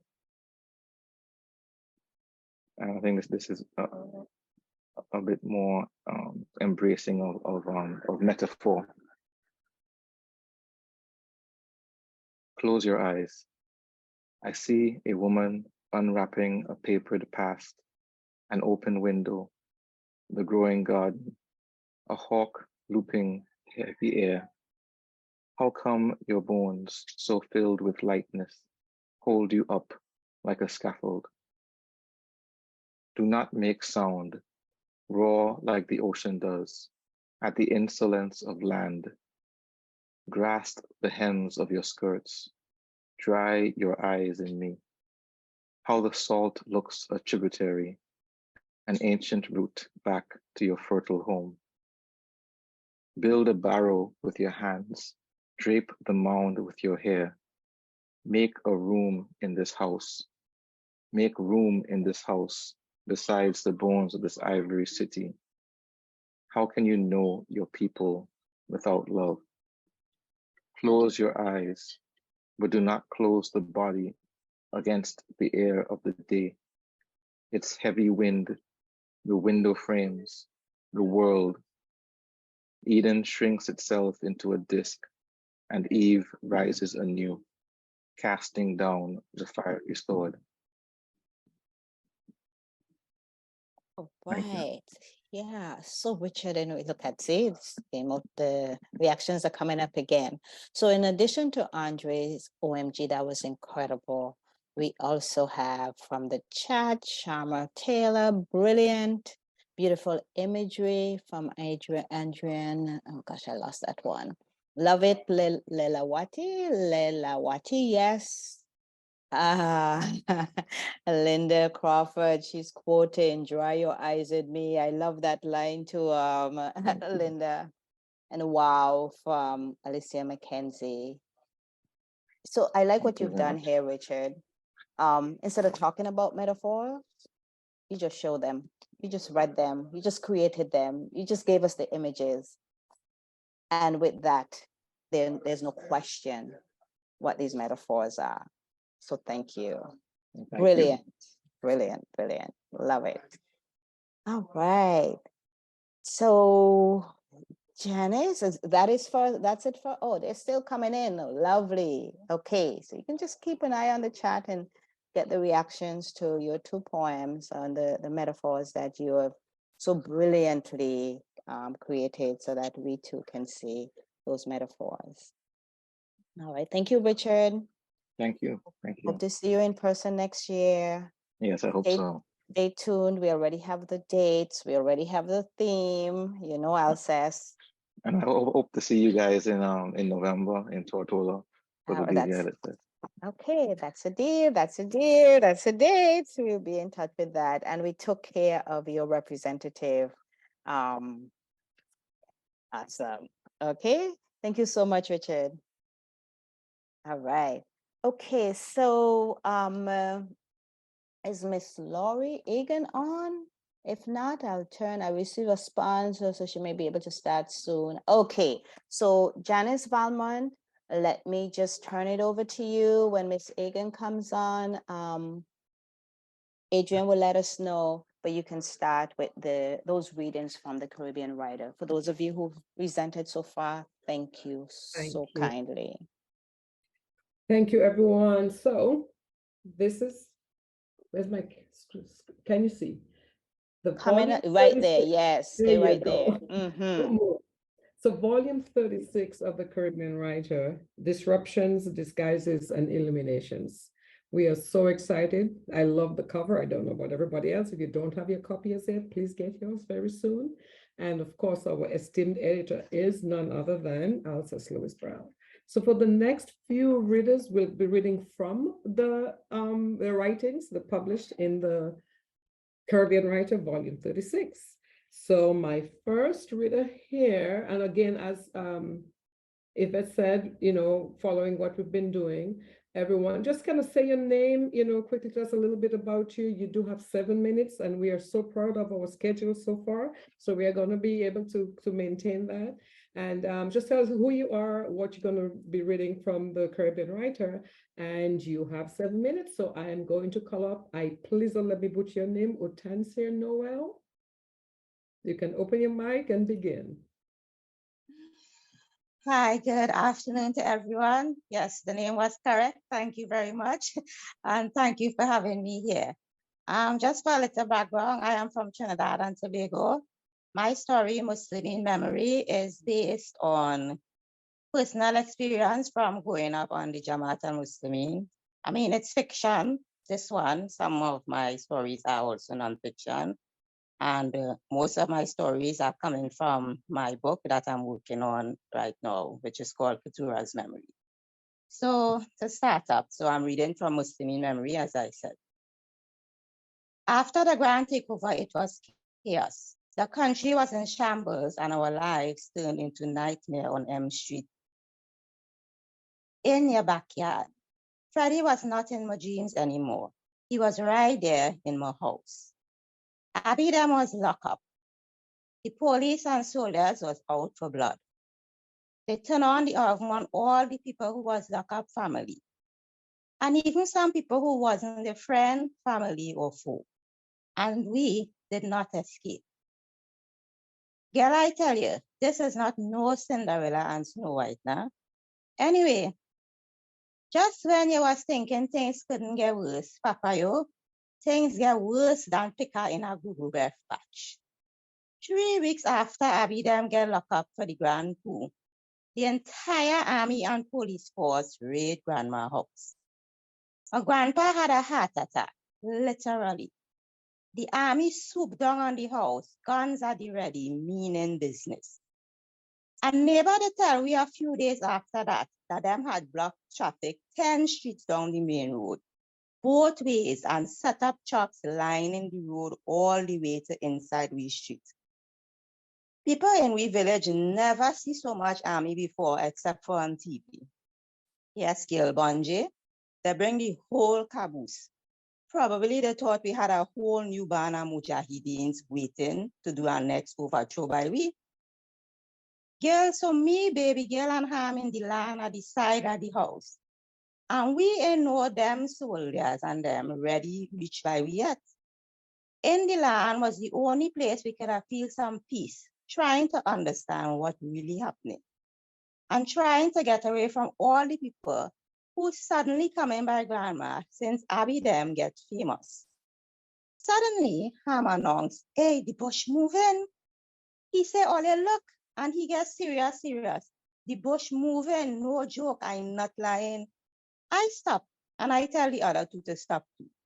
He wasn't lying, the bush was moving. I tell them, run. And the three of we take off like a jet in the direction of grandma's house. When we reach, soldiers left, right, and center. Like bees when we coming from school and fell down a hide. Clacker, clacker. About 20 gun crack at the same time when we bust through the bush in front of the back door. Hands up, boomed in our ears. Well, even Ham's foot went up because he fall down riding. One of them rush out and grab him up, bam, boots in his stomach. Before he jack him up and drag him inside. Ham was 14. 14 and meager like a horse with snake. I see my brother belly like it reach his throat. They match we in the house, baby girl and me. And the one who was dragging Ham fling him on the ground. Other soldiers turning the place upside down. Ham crawled to the corner where baby girl and I was, and we huddled together like a rat in a nest. Within minutes, a detachment of them emerged from the next room, blocking my grandma and me, who they had in a circle. Grandma didn't fray them at all. She was giving them good, back, belly, and side. It have terrorists and murderers killing people all about, but all they can find nothing better to do than harass 2 old people and a woman and some children. All a real brave, grandma said. Clattered by grandma head. Talk now, old woman, talk. Baby girl started to ball she head off. Don't kill my grandma, no. Grandma shut up when she grandchild started to bawl like cow, and like her next one feel a little sorry. He telling them, oh gosh, or they leave the old woman. Put them woman and children in the bedroom with a guard, and let me go outside to finish the job. Like he was a head man, because they wasn't looking too happy when he talked, but they listened. So they put me in a bedroom and went ahead finishing much of the place. By the time the soldiers had ransacked the place and turned over every pot, pan, spoon, and bed they could find, the house was looking like a tornado passed through. They even break windows, drag off doors from the hinges, and throw practically all we clothes outside. Mere moments later, some soldiers bring Grandpa in the bedroom on a stretcher. He was as white as cumulonimbus clouds at midday, and Grandma get livid. She rushed by the stretcher. You kill my husband, oh God, Jesus, Lord, what we do? Mom, he's not dead. Please give us some space. The one addressing her hold she back from firm but not rough. He was the same one who was saying put me in the bedroom. Clearly the colonel who was running the show. My husband, he's a sick man. He can't take this sort of thing, Grandma protested. When the soldiers revived Grandpa, he baying like a frightened sheep. He happened to have been over the river near the animal pen when the troops arrived. Nearly 2,000 of them trained their guns on him and ordered him to come with them. They surrounded him and marched him over the bridge with his hands in the air. But he only made it as far as halfway across before he dropped to the ground. Baby girl started to cry and howl again. My brother was still reeling from the kick in his belly. My mother, she just remained silent and paralyzed throughout the whole ordeal, like she was in a state of shock. And Grandma was now just only hailing Mary, Mother of God, delivers. I snapped. My brother done dead. If all they kill my grandfather, all they have to friggin' well kill me too. We ain't do nothing, just leave us alone. I screamed like a raging bird with a banshee warrior shrieking on its back. The fella in charge said, a young lady with spunk. I was only 16. but I didn't trade him. I tell him, fuck you, and I walk and spit at him. He said, take her outside and let the fresh air cool her down.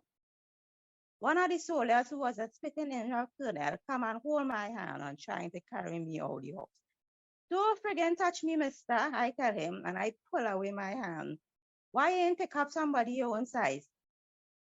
Although we was Muslim, I didn't wear hijab at that time. After the coup, Grandma felt that we would have been spared if we were normal. That was a gross mistake. I had on home clothes, a pair of three-quarter tights, a shortish jersey. My Pocahontas hair was uncombed and uncovered.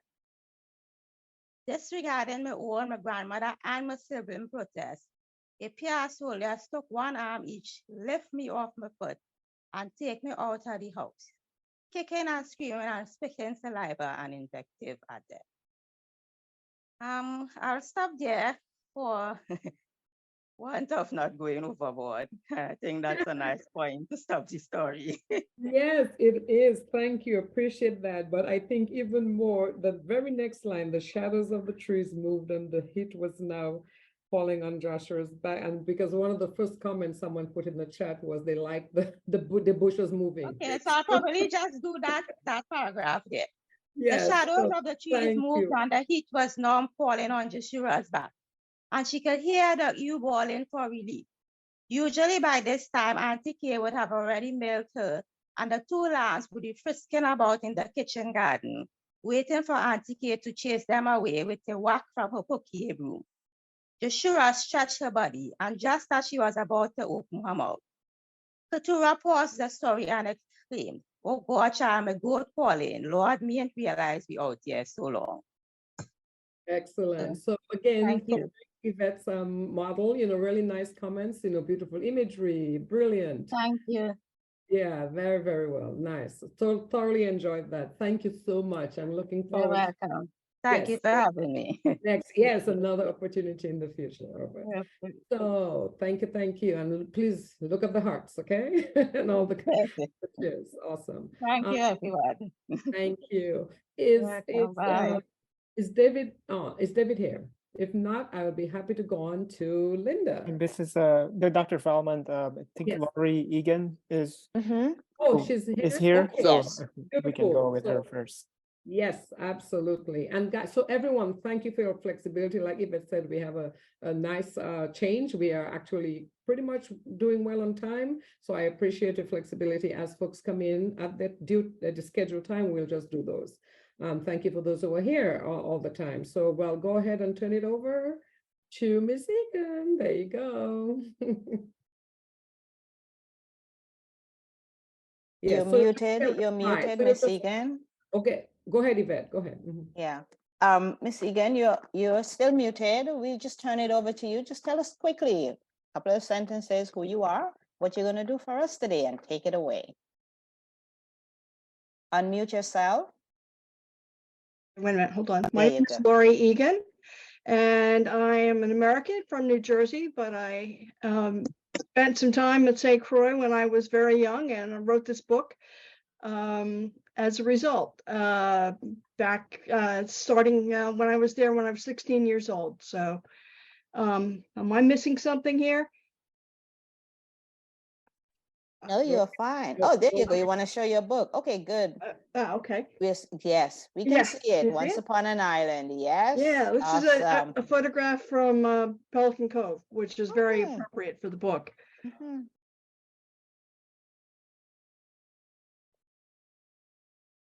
Should I just begin starting on the reading? Yes, go right ahead. Okay. This is a book that was set on St. Croix in 1966, and the title is Once Upon an Island.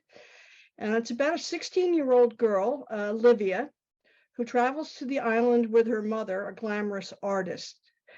Olivia is still suffering from guilt about her younger brother's death and believes her mother blames her for the accident.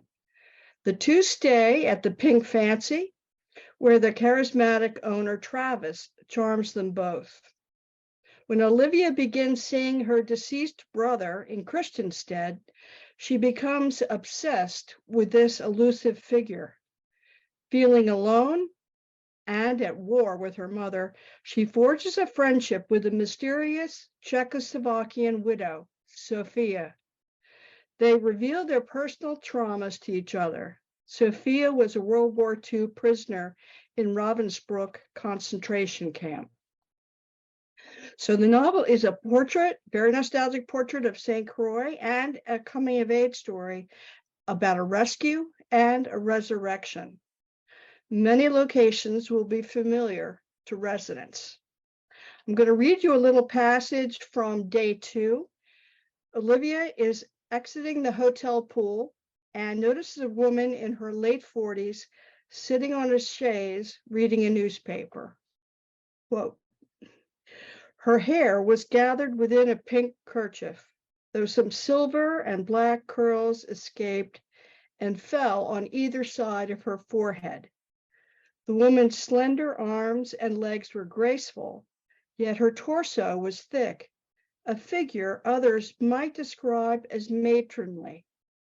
I didn't think of her in those terms because she exuded an exotic sensuality. As I climbed out of the pool, the woman looked up. She wore dark sunglasses, so her eyes weren't visible, but something told me they would be mesmerizing. Although I usually avoid beginning conversations, I said hello. Good afternoon. You must be our newest resident. I smiled. Yes, my mother and I are here for 4 weeks. She's an artist. This amused the woman. Her chuckle was rich and creamy. How lovely. She removed her sunglasses to reveal luminous grayish blue eyes.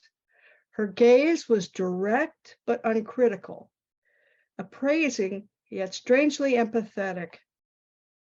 And what is your name? She asked. Oh, sorry, I said, aware that I had been staring at her. Olivia Livingston. Olivia suits you. She placed the newspaper on the table. I'm Sophia Florian. Nice to meet you. I offered my hand. Her grasp was gentle but not tentative. Have you been at the Pink Fancy long? About a month. I'm staying up there. She pointed above the pool and laughed. My apartment is called Little Joy, which I suspect is not meant to be ironic, but for me, it's quite apt. I plan to live here until I find a job. So you're not a visitor? I'm a visitor everywhere. This was a sentiment I understood. Suddenly it occurred to me that Sophia was the person I was supposed to meet at this time in this place. She continued, I was born in a village near Prague. I nodded, but Florian is not, well, yes, actually, it is a Czech name. However, my husband was German. She said the last word with reluctance. You are an American, yes? I nodded again, from New Jersey on the coast. So you must love the water. I can see that you swim like a dolphin. Perhaps you possess a fluid spirit. Was Sophia some kind of gypsy? I didn't know how to respond because I'd never experienced such a startling exchange. Without asking permission to join her, I pulled over a chair and sat. I like being invisible, I admitted. Although it sounds ridiculous, swimming in the ocean or even a pool allows me to disappear. Not ridiculous at all. Sophia held my glance. I understand completely. You're wise to wish to disappear. The world is often harsh. It targets the sensitive people. She was speaking about me, but I suspected she was also referring to herself, employing an uncommon familiarity after such a brief conversation. Although I was usually shy, I asked why she had come to St. Croix. Sophia smiled. I came without planning to do so. When my ship arrived in port, I felt drawn to the island. I had never been here before. Yet I respect instincts when they're strong. I disembarked and decided on the Pink Fancy because it's more home than hotel. Thus, Olivia, I have washed upon these shores a displaced person. In a quieter voice, Sophia added, maybe I have been one since I was young. She observed me with care. Perhaps you are a displaced person too. I studied her wide-set eyes, broad cheekbones, strong chin and full lips. She wasn't a standard beauty like my mother, but there was a churning intensity underneath the surface calm. You're right. I do feel displaced, I replied. I don't feel like I belong anywhere to anyone. I hesitated. Well, maybe I did once, a long time ago. Leaning forward, Sophia listened intently. I believe we understand each other, Olivia, but we will talk more soon. Would you like that? Yes, Mrs. Florian. Ah, please. Sophia is better. I am no longer a Mrs. Florian. She didn't elaborate on this remark, which whetted my curiosity. Sophia wore no wedding band. Was she widowed, divorced? Did she have children? Sophia considered. This may be forward, but if you're free for lunch tomorrow, would you and your mother like to come for goulash? She replaced her sunglasses, dropping a veil between us. I didn't want to share my new friend, but I had no excuse not to include my mother. I'll ask. Mother is working on a portfolio, so I'm not sure she's free. I'd like to come even if she can't, if that's okay. Yes, of course. Now I must go and cook dinner. She tucked the newspaper under her arm and rose. Gently, she touched my shoulder, smiled, and climbed the path to her apartment. I stood and felt as if I'd witnessed a brilliant comet shooting across the sky, arriving from a far distant galaxy. I wanted to learn about Sophia's life, and unusual in my experience, I wanted to share mine. Thank you. Paperbacks of Once Upon an Island are available at Undercover Books in Christiansted and at Amazon. Thank you. Awesome. Yes, you answered the question I was going to ask. Where can we find it? You're ahead of me. Yeah, Thank well, Undercover you. Books has sold the first round, and I just restocked their selection. And then the book is also available on Amazon, both as a paperback and an ebook. Thank you. The comments in the chat, very riveting, says one. And you can see the hearts and the claps going up on the side. Thank How you. lovely in response to your reading, to your book. I think you've piqued our interest. And there are those of us who will definitely roll out there to Undercover Books or Amazon so that we can fill in the rest of it for Yeah, us. I always like supporting a local bookstore. Yes, we want to know too. We want to know Sophie. Yeah, appreciate that. We want to know Sophie's story as well. So thank you so much for being here. Thank you for joining us. Really appreciate your time. Okay, great. Awesome. Okay, Janice, back to you. Yes, thank you. Thank you. That was enjoyable. And I see David is here. So David, I'll turn it over to you because all we do is ask you to just tell us who you are, just a little bit about you. You have 7 minutes to read to us. And I think from the Caribbean writer, yes? Correct. And are you going to read As Big as the Moon from As Big as the Moon? I'll read an excerpt of that. An excerpt, yes. Thank you so much. Take it away. So good evening, everyone. And I am from Jamaica. I currently live in Brooklyn, New York, and I am an assistant principal when I'm not writing. And I am pleased to share with you this excerpt from As Big as the Moon. Let me bring it up here. I'll just give you a little bit of where the story picks up. So Kalfani has been pulled over a number of times by police officers, and he's getting tired of it. And here is another incident where he's pulled over.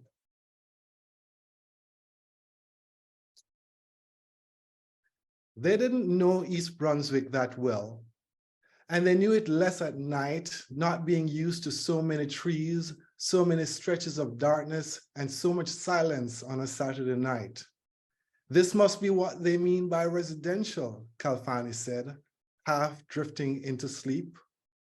Kalfani was usually the driver of the group, but tonight he gave the keys to Suki.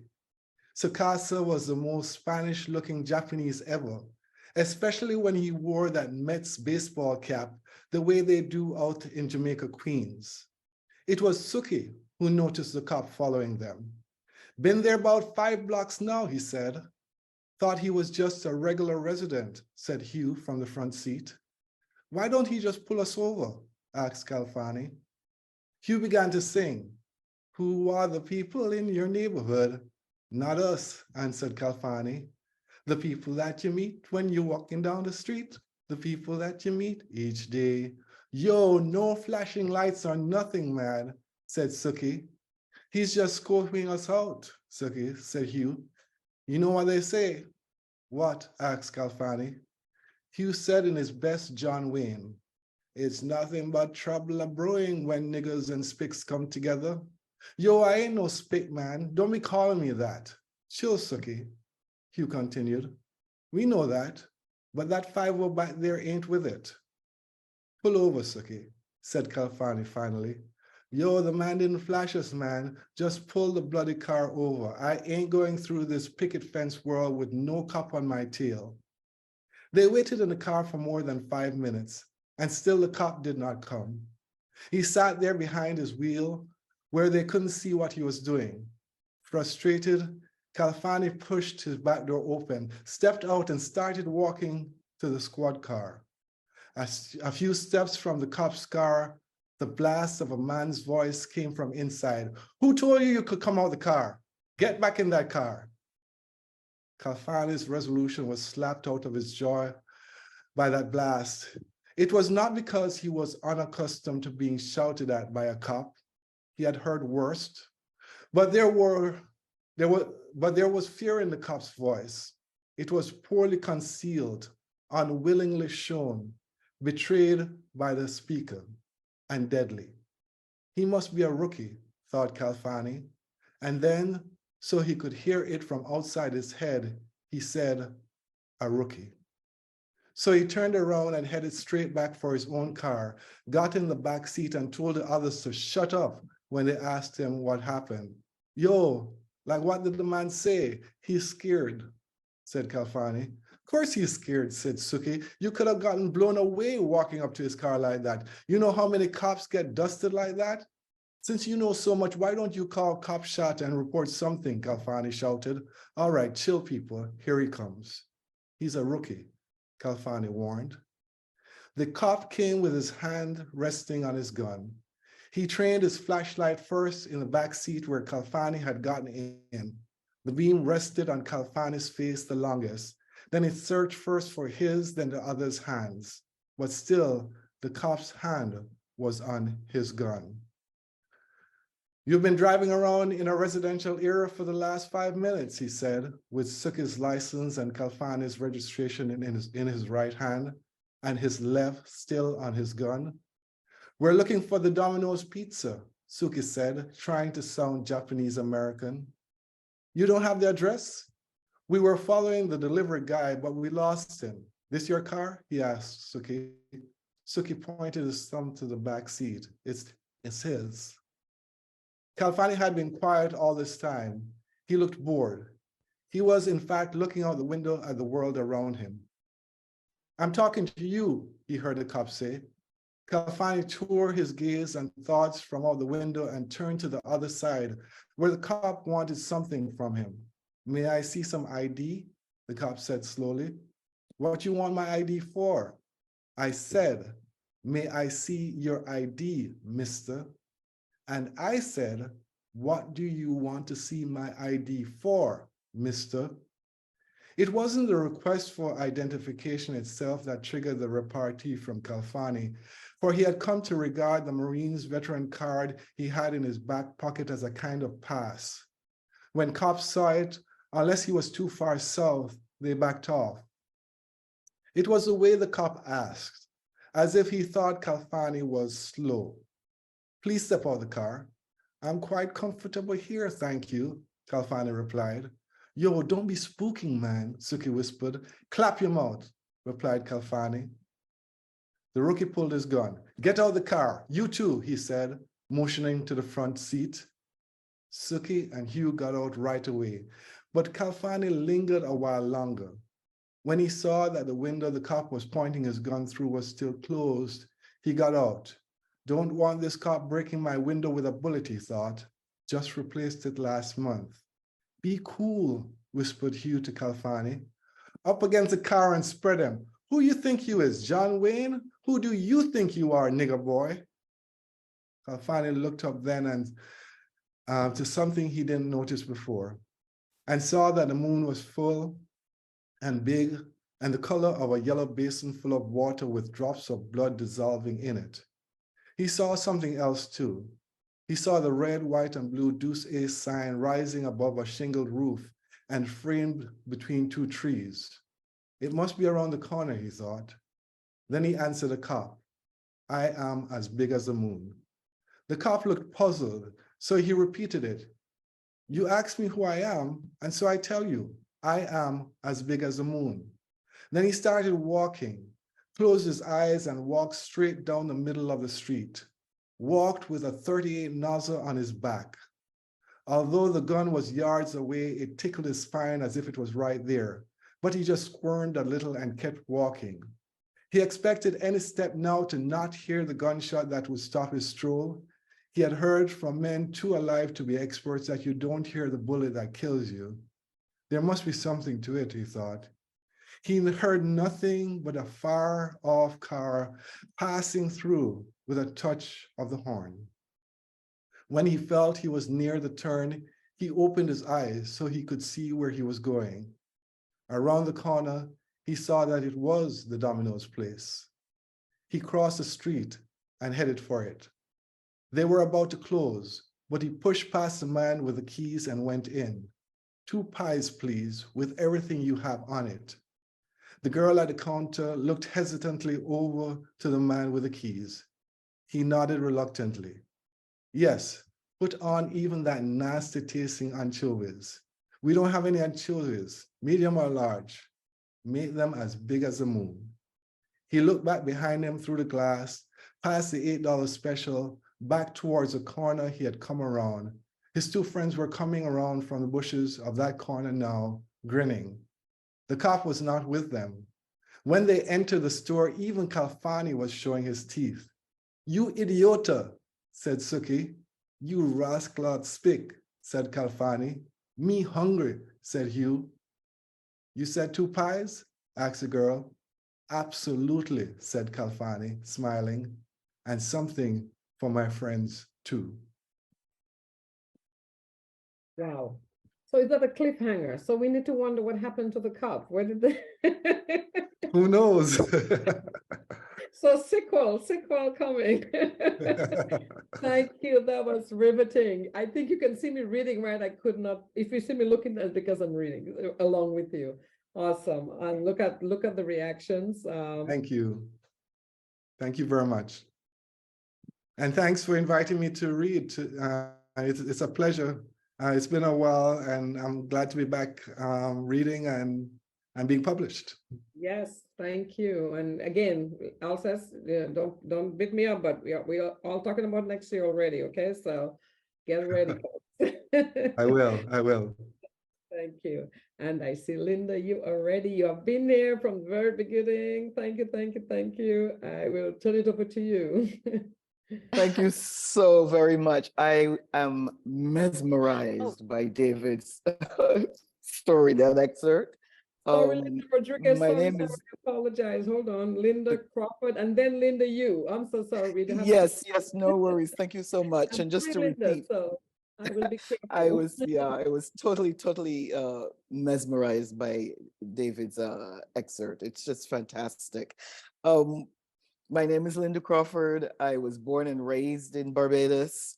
I live in the US, and I have to say that I am just, everyone says this, I know, but I am thrilled and honored really to be a part of this because I wanted to write poetry in the 70s and did not. And I'm just now since 2015 getting into it.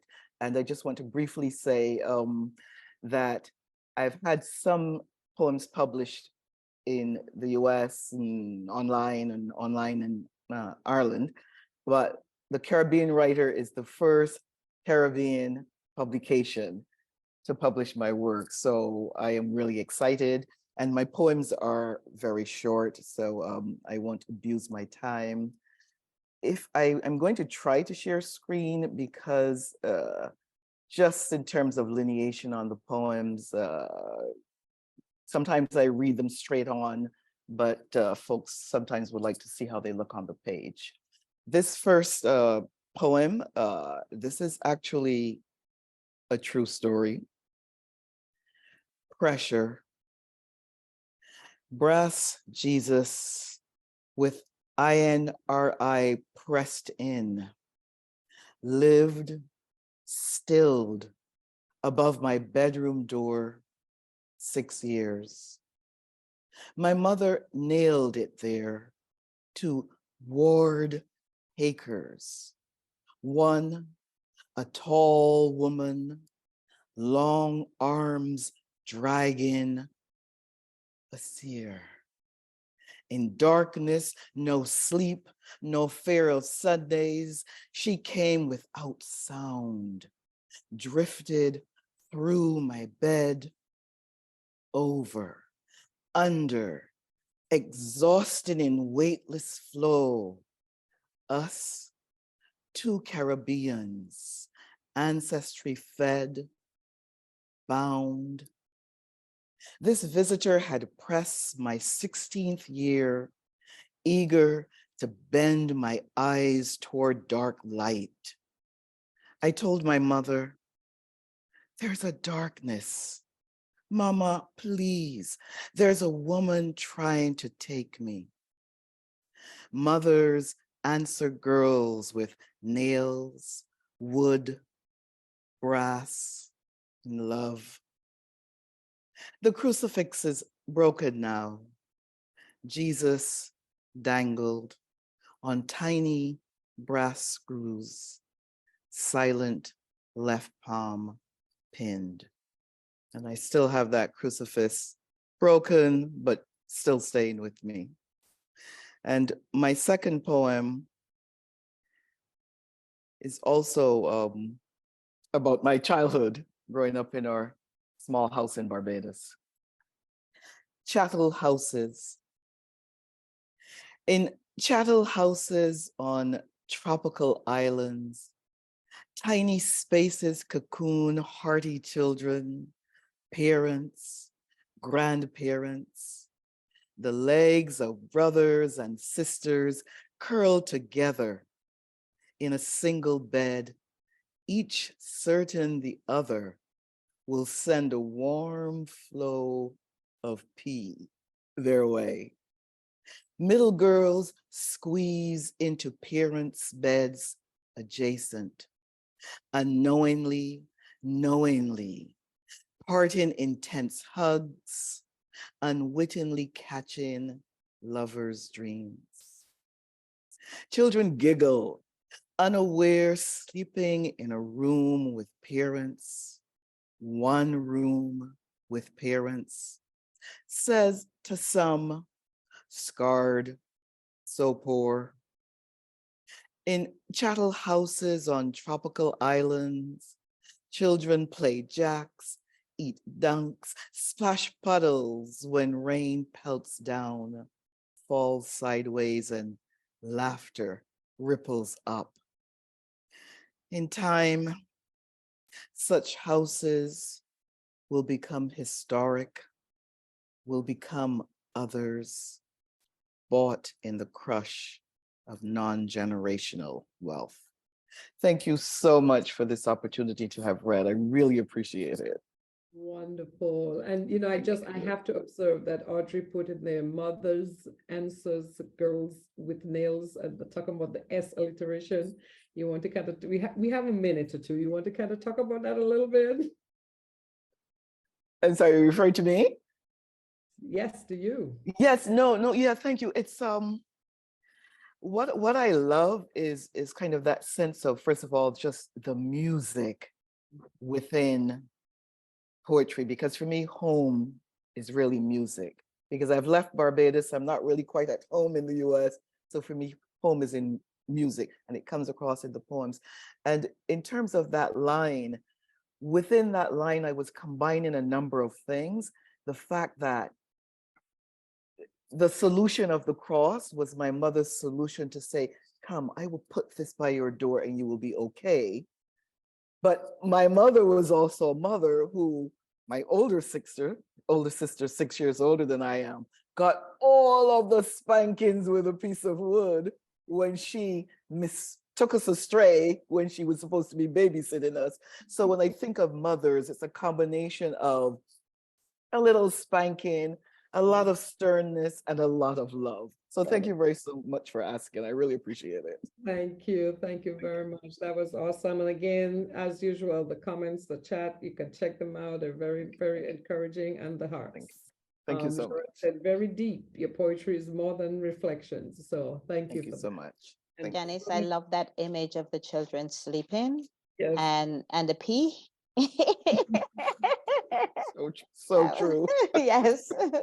And holding on Thank to you. something, you know, that gives you that connection, right, to the childhood, to the life that you knew. So we're grounded, remain grounded.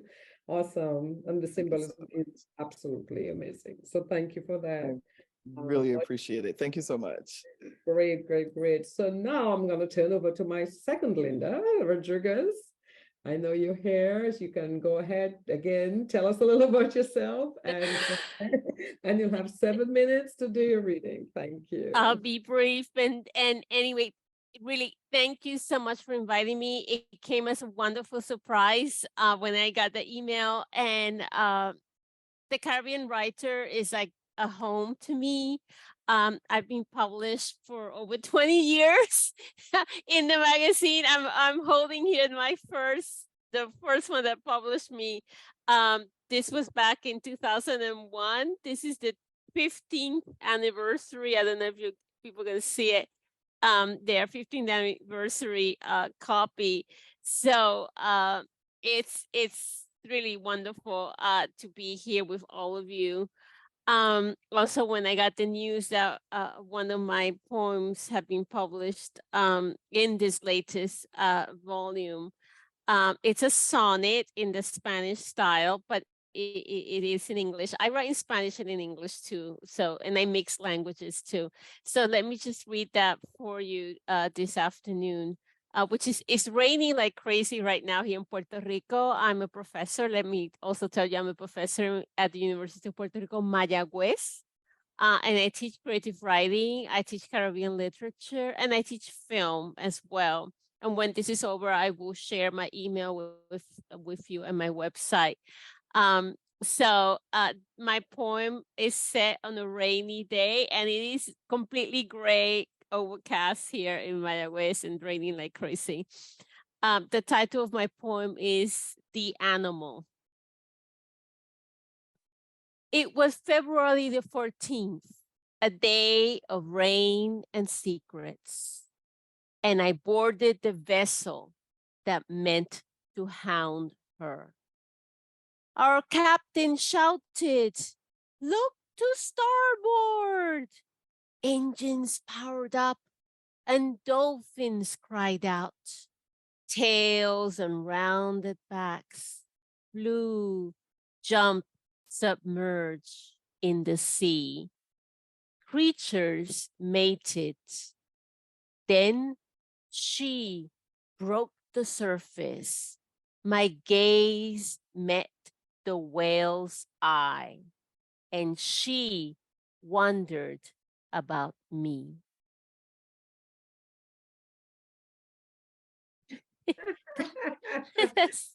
That is, tell us a little bit about the inspiration. Did you actually see a whale? Tell us a little bit about the inspiration for this one. as I said, I live in Mayagüez, and we are right on the Mona Passage between Puerto Rico and the Dominican Republic. And I've had 2 close encounters with whales in the Mona Passage. One was like some years ago. I went out on a boat, and it was out of a town called Puerto Real, which means rich port. And we went out, and I was with a friend that had come down from the States to visit, and it happened to be the 14th of February, Valentine's Day. And we went out, and, we saw some kind of far away, but suddenly, very close to our boat, this whale stuck its head out. And I looked at it, and it looked at me. But what you see when this happens is this big eye. They look at you sideways, right? Because they look at you. This is big eye and big. You can see the intelligence right there. I mean, it means to see you. What are you doing? Who are these people? Why are they coming near me? So, I mean, it was the whale looking at me. Never mind me as a human whale watching. It's the whale wants to know, who are we and why are we doing this? And it really, it changed it was something like, talk about coming in tune with nature, it really makes you feel like we're so small, right? And we're not that intelligent. Everything other being around us knows more. The whale must know so much more of us. It travels, it goes deep in the ocean. So I recently, about 2 years ago, had another encounter, very close encounter with a whale. My father has Alzheimer's, and he loved his sailing boat, which was also here. So I promised to him, I said, I'm going to fix your sailing boat. He can't take care of it anymore. And I have been fixing the sailing boat for the last 5 years. And so during the lockdowns, that's one of the things I worked on a lot. It helped me a lot. And my husband, we would go there every day and work on this old sailing boat. It's all wood and it's all beautiful inside. It was basically sinking at one time. It had water inside. And so now the boat is sailing. So we took sailing lessons, and we went out into the Mona Passage, and actually quite close to the there's another bay called Boquerón, or Big Mouth. And suddenly my husband screams, and I'm like, what's happening? And I look forward, and there was a big whale, and it was a mother whale, and it had the baby with her, and they were both just swimming together very peacefully, and the baby whale had white little flippers.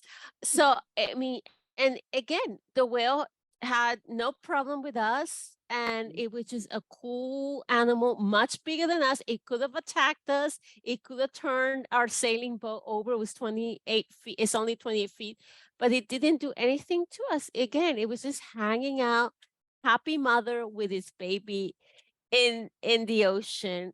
So I love to write about these encounters with Caribbean nature and animals, and again, I've been so lucky, with the Caribbean writer. I have another one here with me. So you can find my work in several Caribbean writers, poetry, and short stories. That's a perfect segue for Lynda. So I was going to say, just keep writing. Just please don't stop. Okay, don't stop. And thank you so much for sharing. I appreciate that. Thank you, guys. As I said, I'm going to post my email and everything now on the chat. Thank you, everybody, for being here. Excellent. Thank you very much. This is wonderful. And I see you already, Jacqueline Walker. You are very ready to read from an excerpt from your writing you published in are you going to read from Disrupted, Not Defeated? Yes, I am reading from that essay. Thank you very much, and thank you for having me. Thank you. As you said, my name is Jacqueline P. Walker. I was born in Jamaica, but I live in Maryland in the US. And I'm going to read a short piece today. It's a very short essay that was published in the Caribbean Writer called Disrupted, Not Defeated. The thing I want to note about this essay is that this essay actually became the inspiration and was the inspiration actually behind me actually writing and publishing my, I don't know if you can see it very well here, but my memoir, Season of Disruption, that is out and available. So again, this one will not take very long, and I will read from this essay. Disrupted, Not Defeated. As a little girl growing up in Jamaica, I dreamed of coming to America. It was a dream, but at the time I had no sign that making that dream a reality was possible. But in the blink of an eye, things can change. Always expect the unexpected. So before I hit puberty, the unexpected happened, and I was living in the USA. Dreams do come true, although not always in the manner or time that we desire or foresee. My migration dream didn't come true in the neatly wrapped package I had imagined. Instead, kind of quoting the name of my book, it resulted from a season of disruption. Yes, I asked and I received it. I was living in America, but it was without my father, whose unexpected passing ushered in the whirlwind of disruption.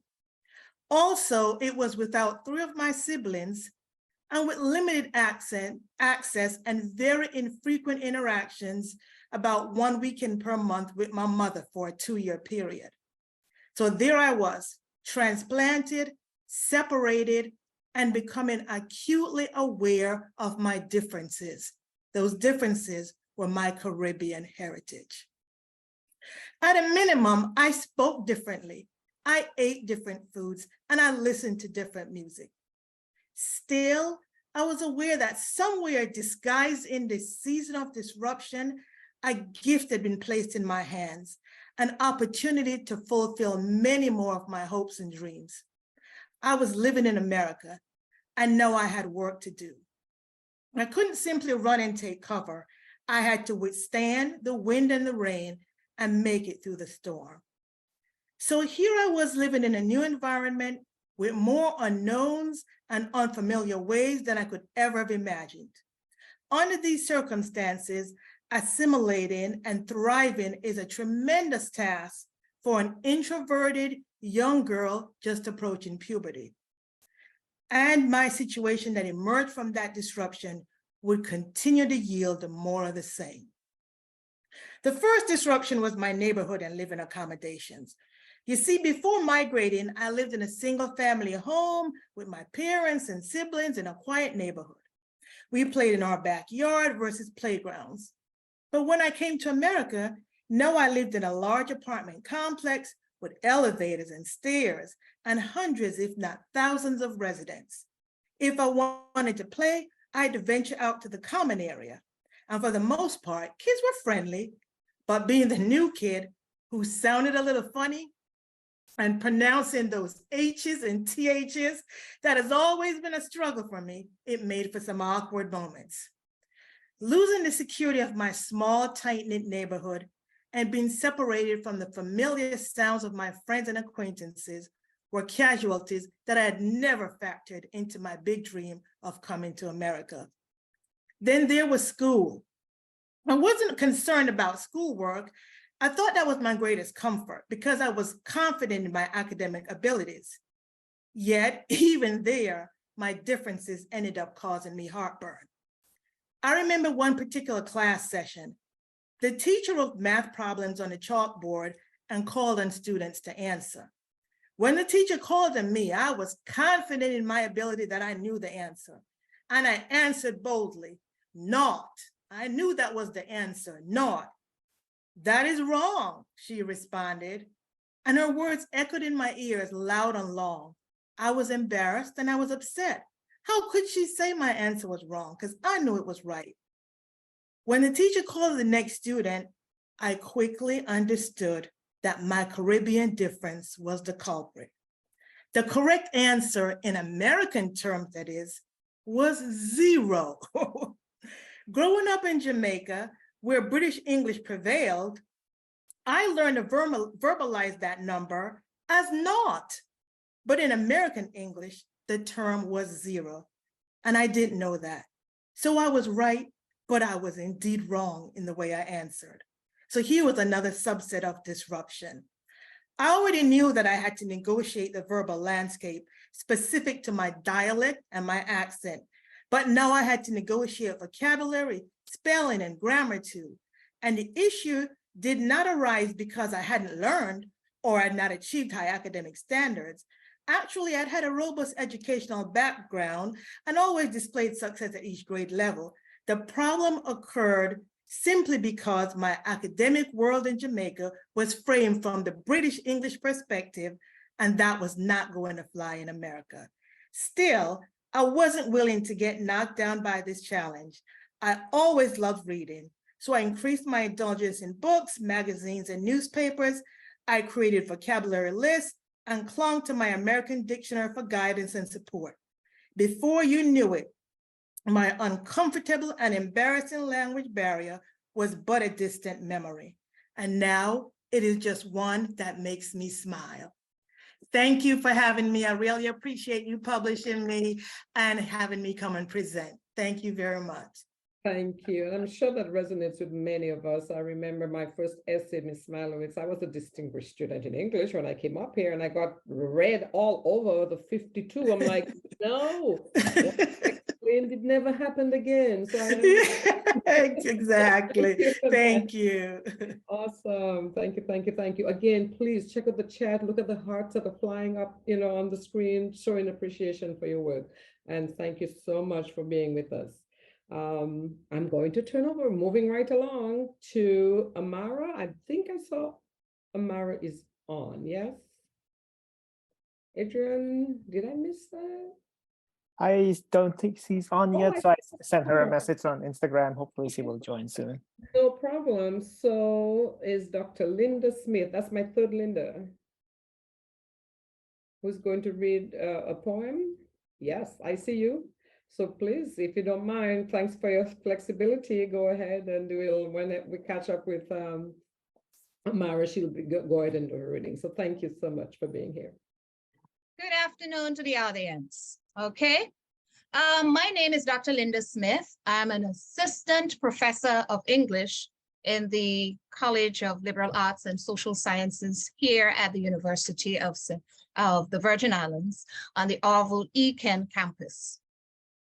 My first affiliation with the Caribbean Writer started in 2020 during the pandemic, I believe that was, yes, when I submitted to the Caribbean Writer a book review of Patricia Powell's novel, The Dying Trial, okay? So if you were to check I think that was volume 36 or somewhere, 35, 36, whatever, whichever one it was. But I'm published in the Caribbean Writer. This afternoon, let me preface, however, that the poem that I have decided to read is, let me say, a part of a collection of poems that I hope to publish in short order. So I'm giving you a sample.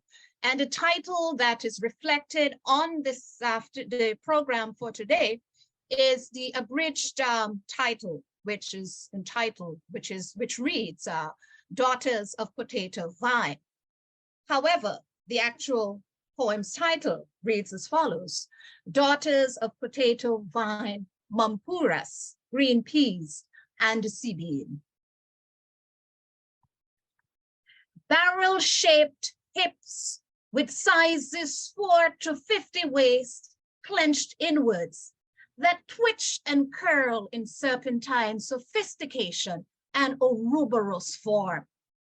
Wearing their mysterious coats of black, red, brown, caramel, ivory, cream, and olive too. With matchless pride, prudence, and indescriptible perfection.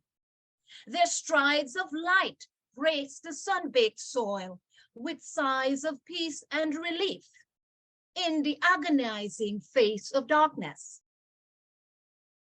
Hips and knees together form right angles as they wheel and turn in tandem with the circling and zigzag motions of the machete's magical tedium. Ninctus, a cappella of action sequence and grandiose accomplishment. Certain sparks of indigo, violet, and infrared, coupled with the sighting of stars as the grinding force of their toil tell on their hands, backs, empty stomachs, and rising heads as Madame Vertigo struts in and seemingly beckons to Oshun to forward reprieve on occasion on the battlefield. Fixated on accomplishing combat mission 1, streams of sweat are wiped dry with the bands of prayer, songs of hope, reminiscences of past accomplishments. Fire, fire, inchi, wire, wire, kaiso, soca, reggae, reggaeton, zouk, cadence, merengue, bachata, bengal, burning spear, Sleepy and the All Stars string band, the massive rhythms of the North Song brass, 17 plus, Eddie and the movements them, Stanley and the 10 sleepless nights, and then cool session. Ferocious torrents of fire unleash their sleeping giants. Spells of spiritual intoxication overcome their anatomies.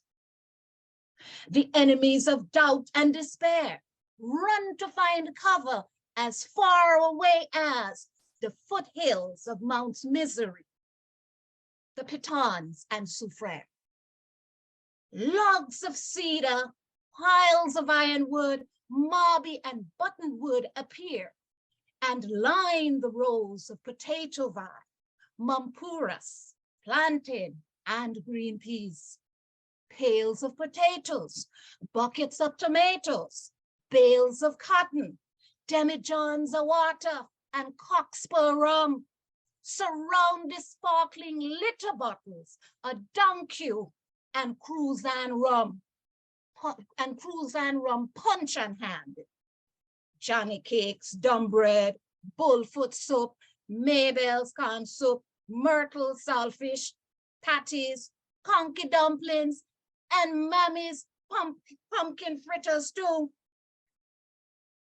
With chairs of molasses and sugar apples of care, each hole of seed is masterfully anchored.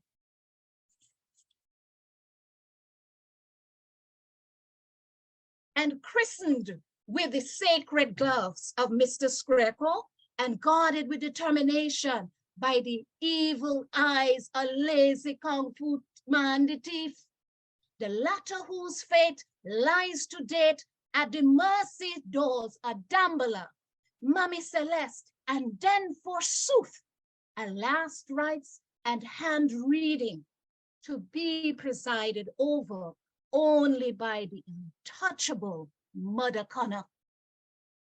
Por fin, the order of the harvest of their toil is near. The hands united do solemnly swear to reap their fruits of labor, love, and sacrifice, till the lands once more are bare.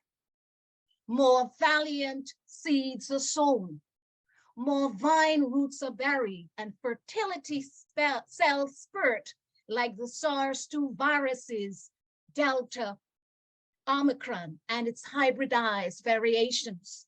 More gigantic daughters of greatness, potato vine, mampuras, and green peas are born. some with fearful and wonderful calls, others with the unbreakable umbilical cords of Caribbean sea being wrapped around their necks. More visionary daughters of potato vine, mumkuras, green peas, and sea bean, bear bright torches of dignity. Yes, not indignity, in their hands. More daughter soldieresses of Caliban and Caribbean soil will rise up and leave their mark, engraved on the boardwalks, bends, and tropical skylocks. Cracking crisp, fresh whips of wisdom, freedom, and queendom, beating out all new drums of space, time, and rebellion, ushering in the new waves of opportunity, peace, undying dreams, peace and undying dreams of inspiration, and the revolutionary tunes of Queens Amanatu, Nefertiti, Nani, Frefu, Mary, Eunice, and Matilda too, as one cosmological cycle gives birth and vision to the other. I thank you. Awesome. Thank you, thank you, thank you. Appreciate that. Hopefully, Alscess, you know, we need to be published in the Caribbean Writer, Dr. Smith. So let's work on that. And if I were to, if you would permit me a minute to, or spare me a minute to speak to the poem in terms of like bringing, you know, saying what it means. Essentially, the poem was birthed as I reflected on how my mother's toil and my grandmother's toil, and how, you know, arduous a task it had to be for them each day as they managed the household, you know, the family, work, and you know, other activities in their lives. And I, you know, really and truly had to, you know, compose such a poem that pretty much maps out some of the activities of their toil and, you know, characterizes us as a Caribbean people, and, you know, gives birth to a reversal of our, if you will, secondary, our second class, the second class perceptions of us as colonized natives.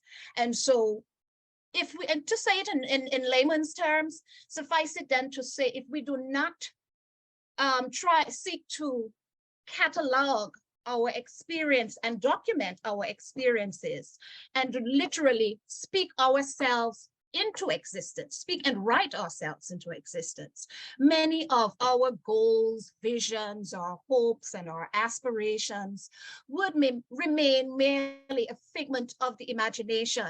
And I was particularly inspired and awed, if you will, by Sele Adeyemi's very insightful talk, though lengthy, and the responses to the same as it relates to self-determination and us having, you know, building that love and our sense of community and our appreciation for who we are ourselves and what we certainly have to offer, and seeing ourselves in relation to the rest of the world.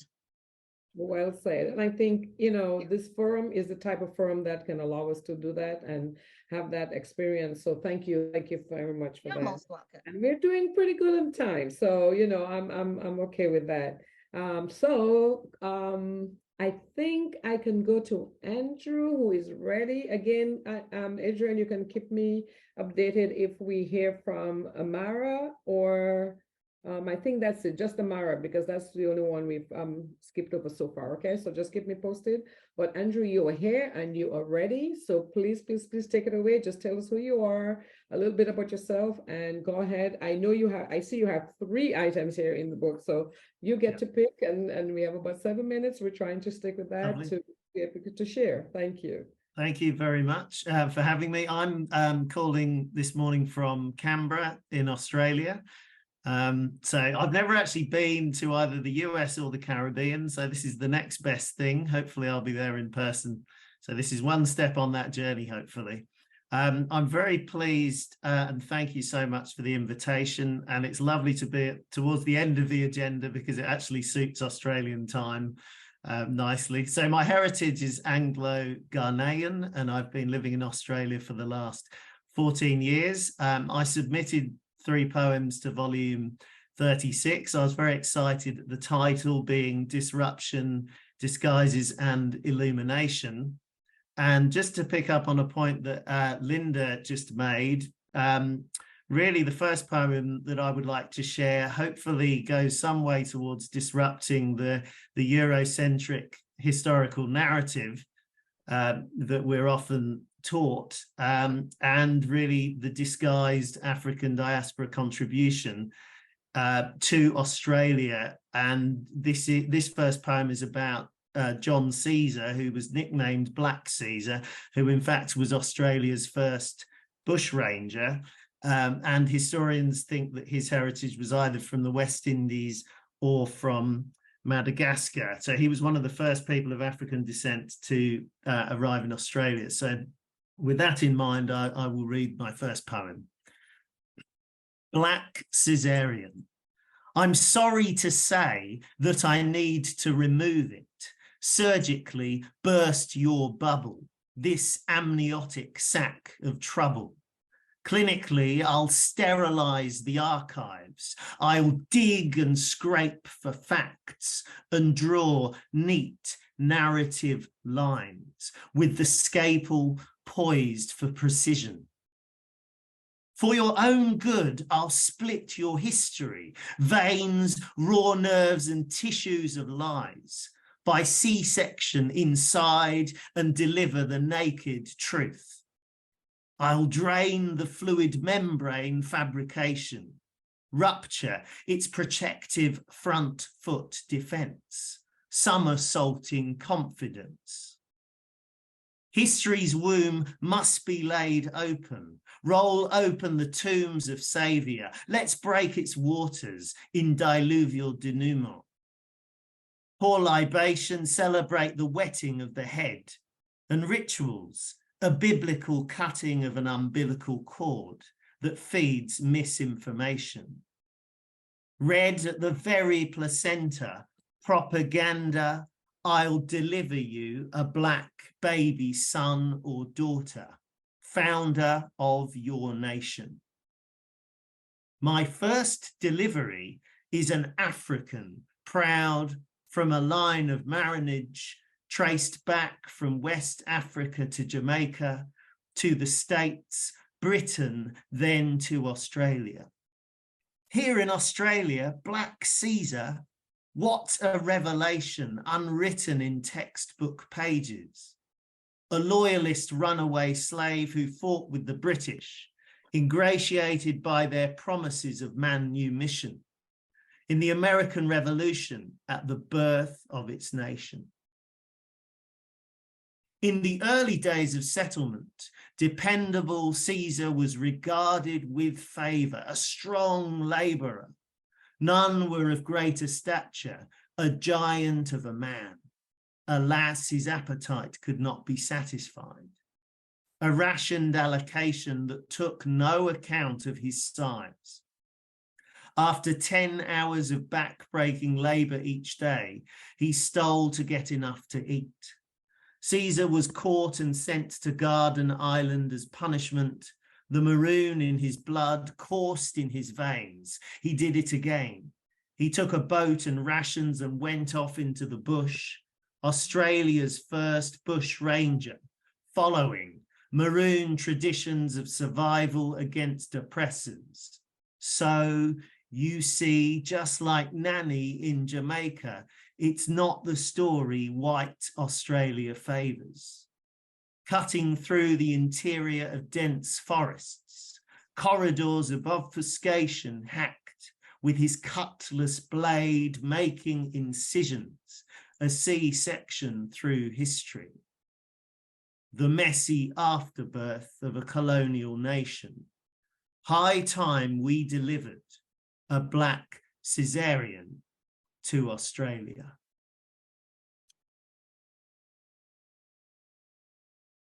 Okay, so that was the first poem. The second poem's a lot shorter. Again, it follows a similar vein of hopefully illuminating hidden histories, and this poem called War Crimes is about the often unwritten contributions of Afro-Caribbean soldiers in war campaigns, in theatres of war. So this is called War Crimes.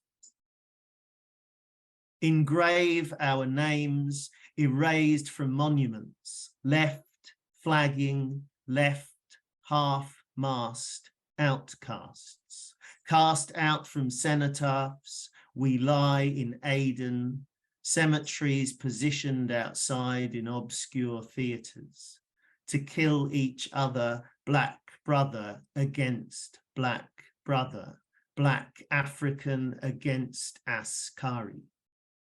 Salute undecorated slaves who were not named, history's exed servicemen and women left to crumble, bereft under cemented empty tombs, raided long ago and still now of gratitude, who lie deserted by campaigns of erasure, Lascars, African seedy boys and crowmen left, of historic stories, while white British and Dominion sailors are elevated in stone cold commemoration.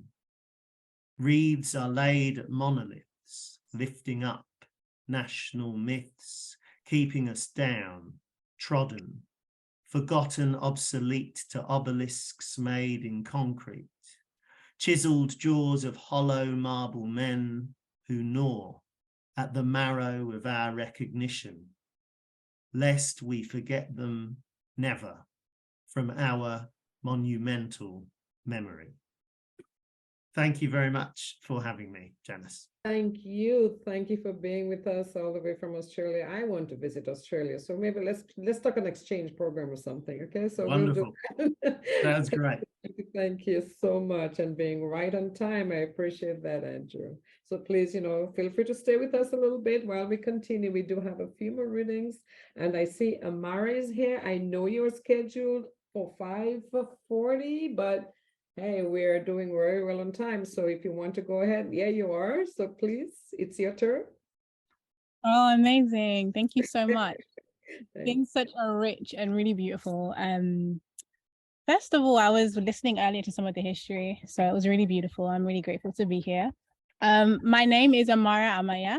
I am a poet, a writer, an essayist from Jamaica. I was born in London, the UK. And I'm very much enjoying just seeing so many different ways to connect to the Caribbean in general and the Caribbean diaspora. At the moment, I'm in Honduras. I'm in the Caribbean coast of Central America. So just feeding all of my Caribbean love even more. I'm going to read the poems that were published in the Caribbean Writer, and another poem on top of that, which should fit within my time limits.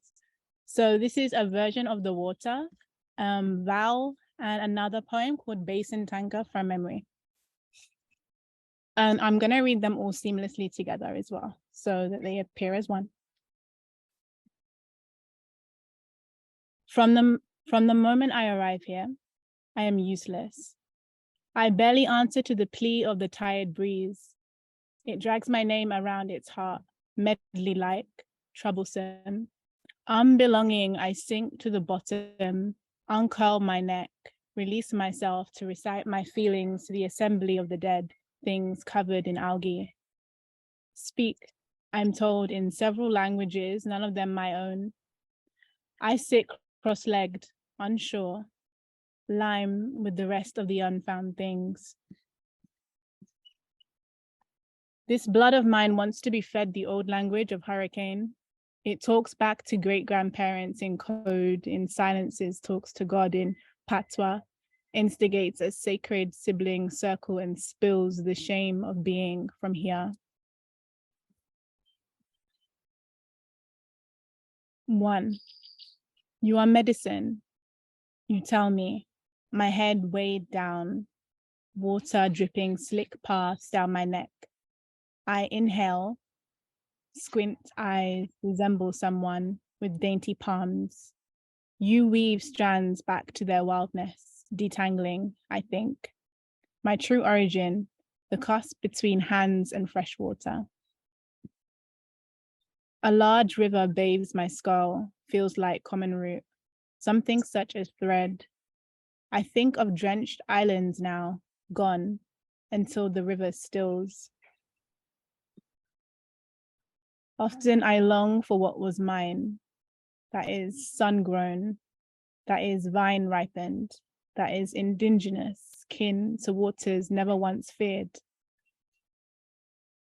You pour olive oil, the nerves at my crown's center awash with healing.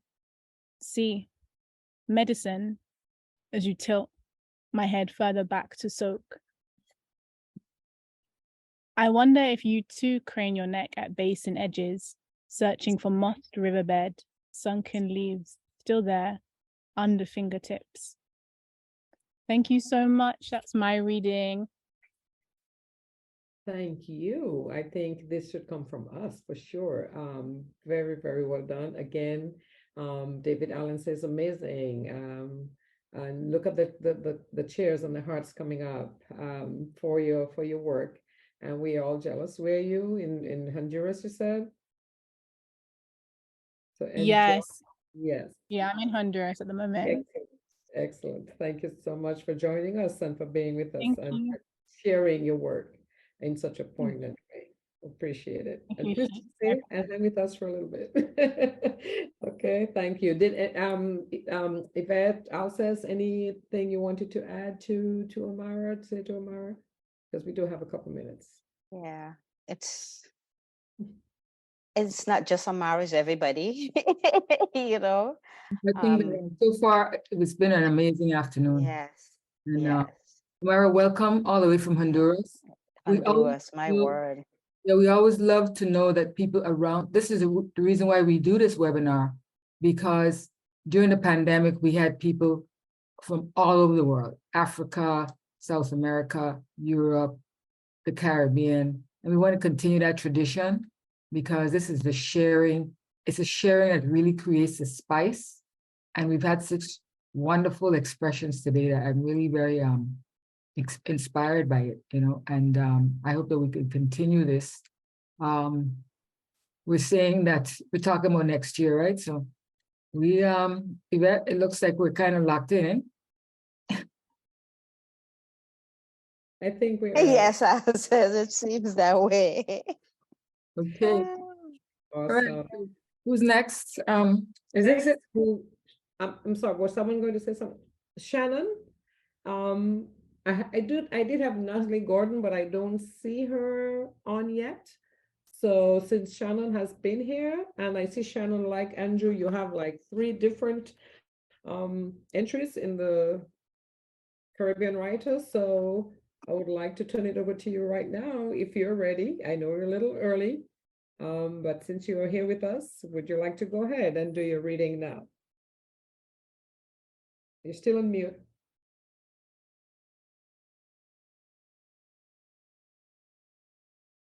I'm sorry, I'm not quite ready.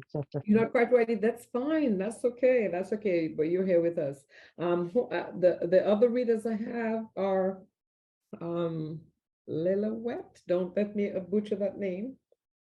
Are you ready to go just to read it to us right now? Yes, I'm here. Lelawattee, Manoo-Rahming. Okay, thank you for that. I do apologize profusely. No problem. Okay, well, thank you for flexibility. And Shannon, don't worry, when you're ready, just send, put something in the chat or unmute your mic and we'll accommodate you, okay? So thank you for being with us, though. You've been here. I appreciate it. So go ahead, Lelawattee. Okay, thank you. First of all, I'm really happy to finally be a part of the USBI Literary Festival on behalf of the Caribbean writer, because I wasn't able to do so in previous years. I had throat issues. So I'm really happy to finally be here and to just reiterate that the Caribbean writer was the first international journal to publish my work, and that was way back in volume 6, if I remember correctly. So we're talking like 30 issues later. So thank you very much, the Caribbean writer, very dear to my heart. So in volume 36, I have one poem, but I want to also read a poem from volume 35. And this would have been in memory of Camel Bradwick. So I'll start with the one from volume 36. It's called When Rain Patterns Shift. Rain patterns shift, confusing the ground dove pier. Their out of season nest bear snacks for snakes who savor fledgling gifts. July skies of cloud mass rifts mimic April weather of dried out air. Rain patterns shift, confusing the ground dove pier. Though we've become water thrifts, the little we have we share with those who suffer when skies are clear. Animal spirits we seek to uplift when rain patterns shift, confusing the ground dove pier. The next poem, which is from volume 35, is called I Was Once a Fish. And it's in memory of Camel Bradwick. I was once a fish. How do I know?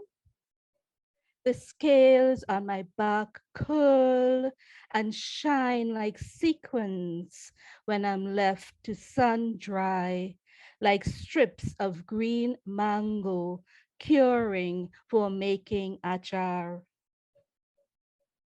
I once saw a flying fish. In the memory, I think of you, how you survived in the sea, how you breathed air as you glided. You taught me to see, to descale my eyes. Does the Sikia bird know that sea means yes? It sings your name across the savannah of my youth. I was once a fish. How do I know? I gasp for air when I'm caught in the light of your halo. Thank you. Thank you. Thank you for both of those. And again, look at the hearts, look at the cheers coming up in the chat. In full appreciation for your work. And again, Alscess and Yvette, the imagery of all this poetry and the readings is so poignant for me. It's just amazing. I mean, I think Gerald wrote it earlier, like you can see, just from the words. So I appreciate being part of this. And thank you, Alscess, for the So if I may, I completely forgot to say a little bit about me. Yes. And so I am the author of 2 poetry collections. The first one is Curry Flavor, and the other one is Immortel and Bandara Poems. And like I said, I've been published so many times in the Caribbean Writer. So anyone who's interested in reading more of my work, you can Google my name. I'll put my email on the chat for anyone who would like to contact me as well. Can I say that it's always a pleasure reading your work. And it's important for all of us to know that the works are chosen by a collection of professors and writers, a board. And so when you make it through the door and become a writer in the Caribbean Writer, you've really competed against other people. So it's always a pleasure to read people who've made the cut. And so because the Caribbean Writer is 37 years and counting, volumes 1 to 15 have been archived at digital libraries of the Caribbean. You can get those volumes free there. Wow. So it's important to be able to have access so that educators and other people who would like to use the Caribbean Writer in their classrooms, it's available free of charge at the digital libraries of the Caribbean. And we archived it there because all these hurricanes around the region sometimes frighten us when we're afraid sometimes our roof is going to come off. So we try to make sure that at least the journals are archived in a place where they'll be there for as long as I guess as we're around. And we continue to archive them. So we have another 10 that's going to be archived soon at that site. So those of you who are here, feel free to read and share and use in your classrooms and so on. It's just a great opportunity for me to be the editor of this journal. And it's something that it's one of those love experiences that I've been fortunate to have that I enjoy doing. Thank you. So Alscess, as I was saving this for our debrief, but I'll just put it out there. I did have a note to talk with you about the Caribbean Writer and being able to house some of the earlier editions on our site right in the hands of teachers. So we'll have that conversation.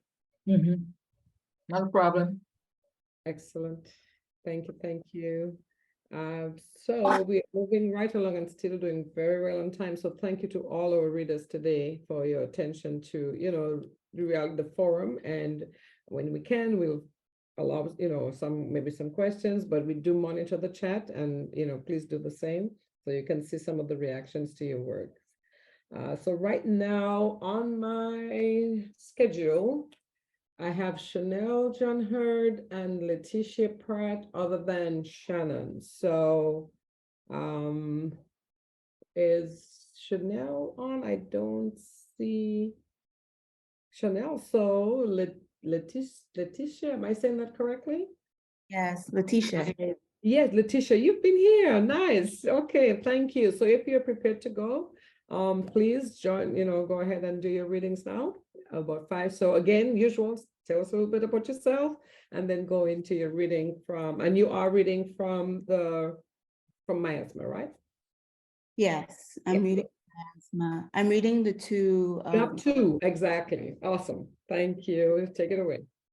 2 poems, that was published in the Caribbean Writer. Thank you for having me read. My name is Letitia Pratt. I'm a poet and writer from the Bahamas. Nothing much else to say. I do writing and I read. So let me see. I'm going to read Miasma for you first. Okay. Miasma. There are many things I remember about you. How your voice tastes like honey. How sunlight moves in a rush across your face only to kiss you sideways. Your cream smell. The way you often held your palms out to me in supplication. Your favorite song, A Dried Pineapple That Rests on the Back of My Throat. These were the small things.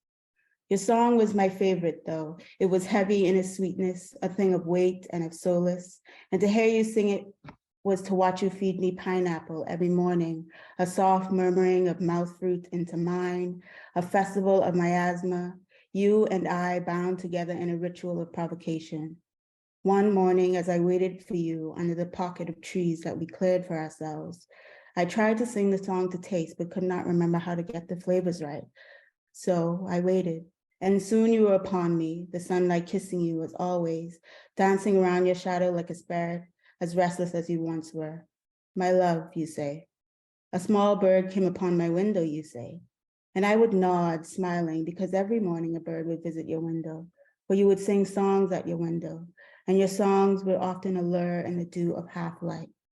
You went on. My love, you say. This morning I have a new song for you.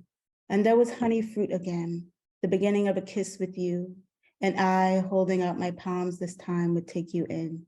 Your cream smell, your supplication, a weight on the back of my throat. That was the first poem, Miasma. The second one is For After the Offering. I like to call it a plum poem. Let me see. Yes. For After the Offering. To watch you eat a plum, to watch you squeeze the plum, suspend the plum, to watch you hold plum between lips, to watch you choose a plum, to pick a plum, to rotate it in the sunlight, to watch you walk jauntily between flowering trees, to see you get lost, to chase after you, to watch you climb a tree as night creeps upon us, to stalk the plum, to pull the plum with the weight of yourself, to watch you check for bugs, watch you pierce skin with fingernails, to taste the plum, to feel warmth rush over skin, to covet the plum, to watch you fall into sweetness, to see you run naked in the moonlight, to juggle the plum, to see it fall, to watch you bury the plum between flowering trees, to mimic a kiss, to bite a plum, wait, to bruise skin to a dark, inevitable red, to watch the plum run over teeth, to hear myself say your name backwards, to see palms empty, teeth stained, and then silence between us. Wow. Wow. That's all I can say right now. And if anyone can read, so Letitia, tell me something.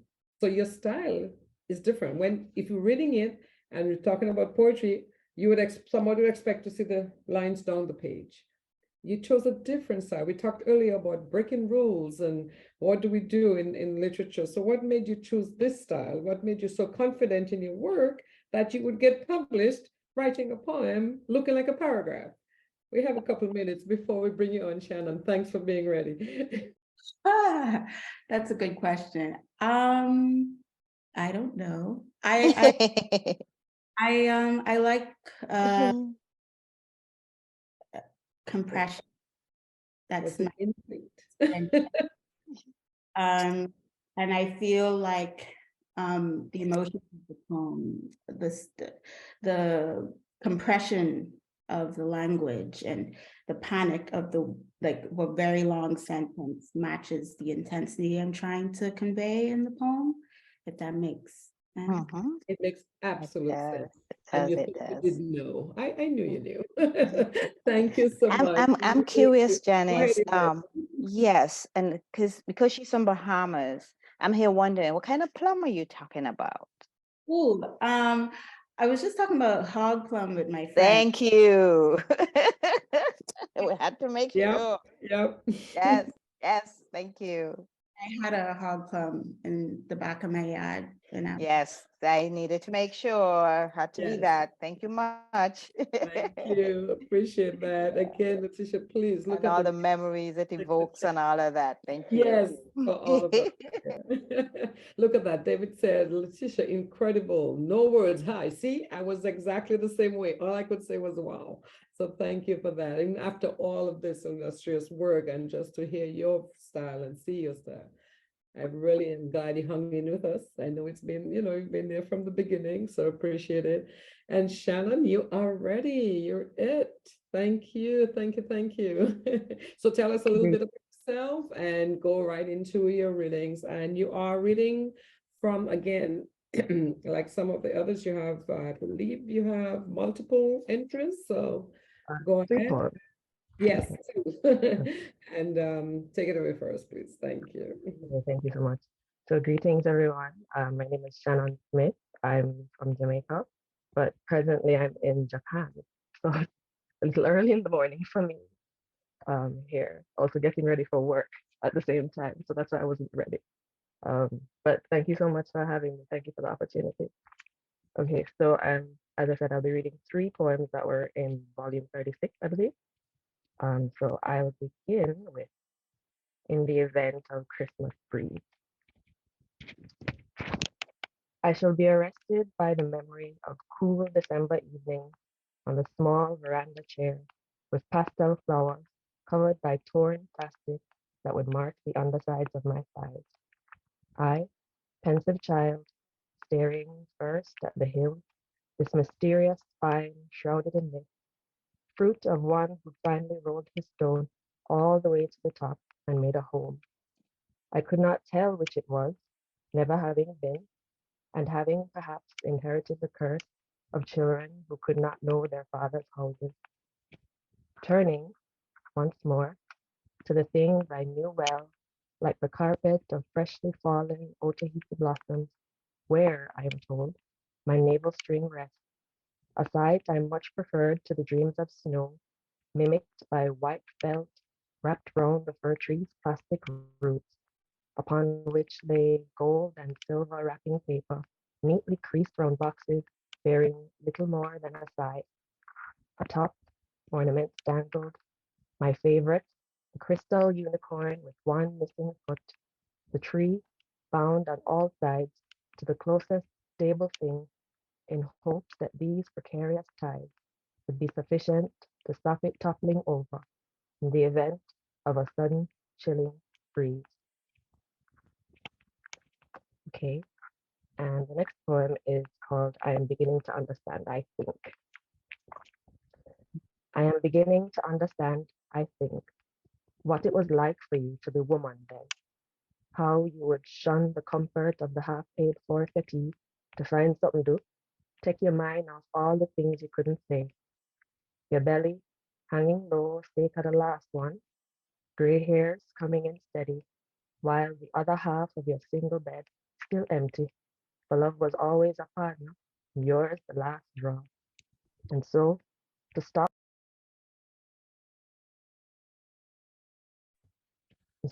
and so to stop the weight of it from crushing your chest plate, you don't stop work until your bones too tired to hold your mind upright.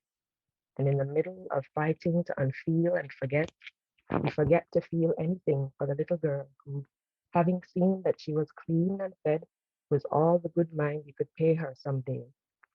And unawares to you, her chest plate, still mold tender, is crushing under the weight she is helping you to bear. But rather than let eye water wash over you, you prefer the washing brush scour your left wrist raw. For always you must be stronger than what trying to kill you, and anything you love too much will do just that.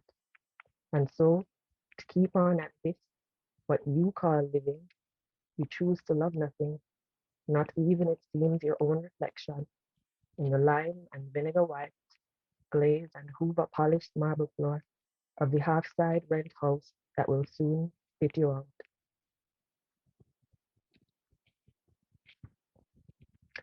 And final poem is Stars in the Dark. They huddle together, savoring each sentence of sleep, punctuated by red ants' bite and hunger, yesterday's clothes for a pillow and covering. When morning comes, they buy their daily flour and salt in forgotten weights and measures, with the scale turned twice against them. Big Jill, little Jill, quarter pound, quarter stick, forgotten, or too small to exist, like them, or like the lane where they dwell, a nameless crevice on the map, and so the garbage truck never comes, for there is nothing there. So they must gather their own refuse, each to his own fire heap when evening comes. And it was a good day if the rake was good and your number played. It was a good day if the chicken back was more meat and grizzle than bone. It was a good day if the reasoning ended in peace and nobody died. If there was enough, an extra for a jar of herbs, and perhaps a flask to lift the spirits. And the ships never take too long to reach harbor, and man were fed. And when night come again, they lie facing the sky, looking up at the steady marching legion in familiar formation, the ones that pointed them this way, and they wonder if it's true what Boris said, that every one of us is a star, or are we simply meant to be the dark emptinesses scattered in between? Thank you. Thank you. Thank you. Deep. Yes. Look at lots of Yvette, you have something to say. No words. I want to ask her about the chicken back if she uses the chicken. By the way, Shannon, konbanwa. I see you're in Japan for years. So do you put the chicken back in your yakisoba? I don't, but I actually am able to get it here and I put it in my soup. I was just looking at the bones too tired to hold your brains upright.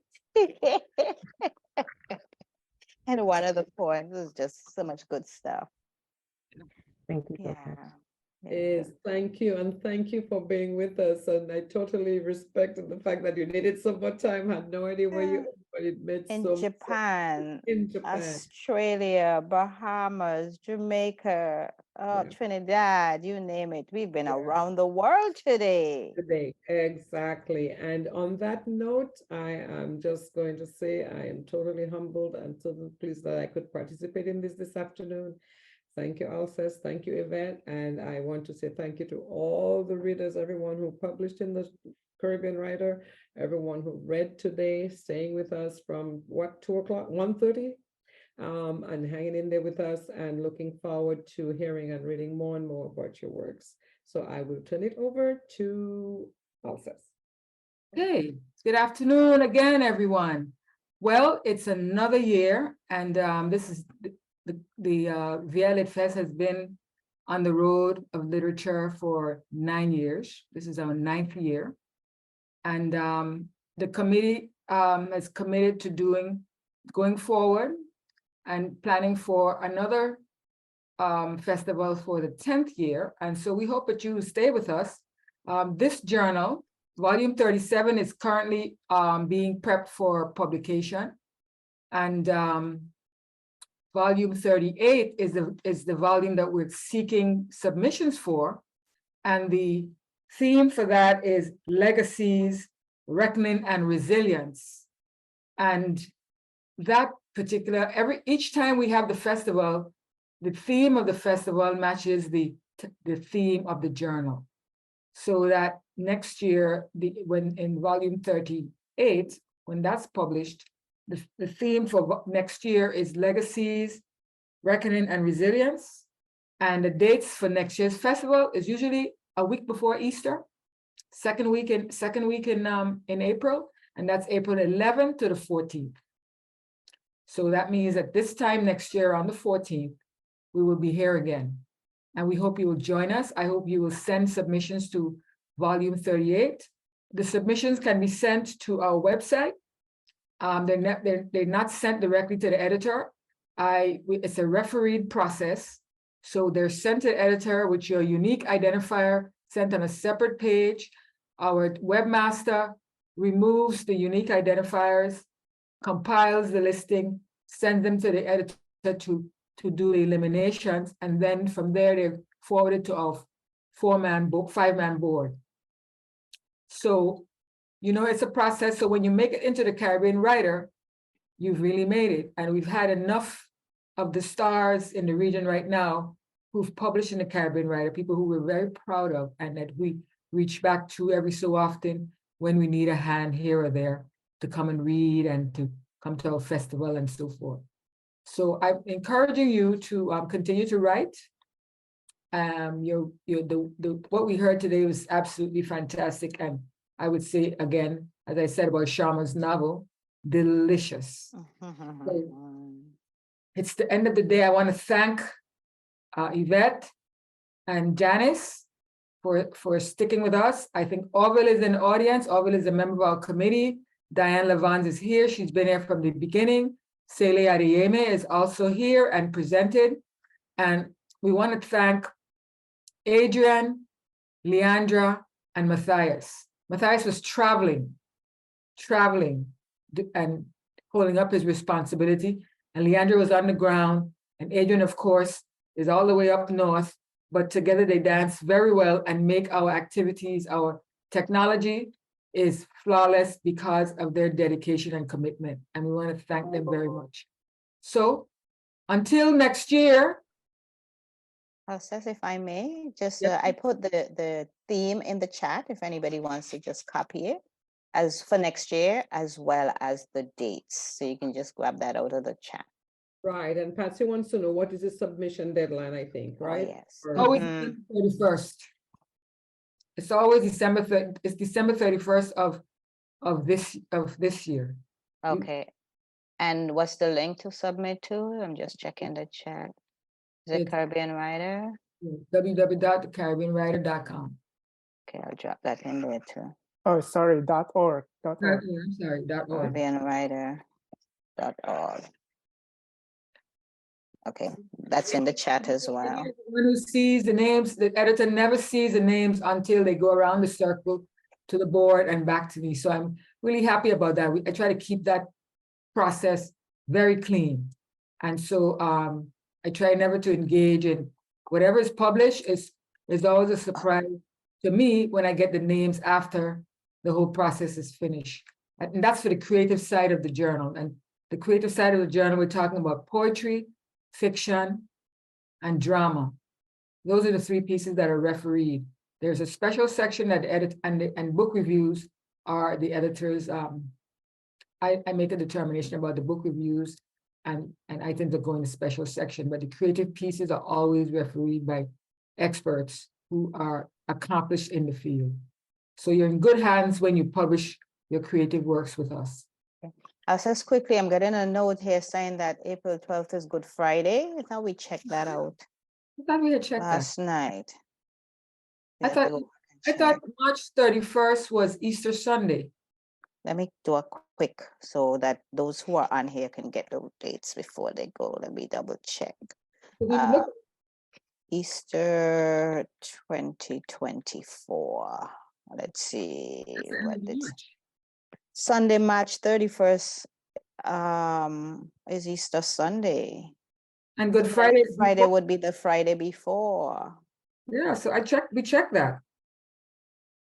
This year it falls in the middle on March 9th, which is more than a week earlier than it fell. So it's a week earlier than it fell in 2022. Let's see.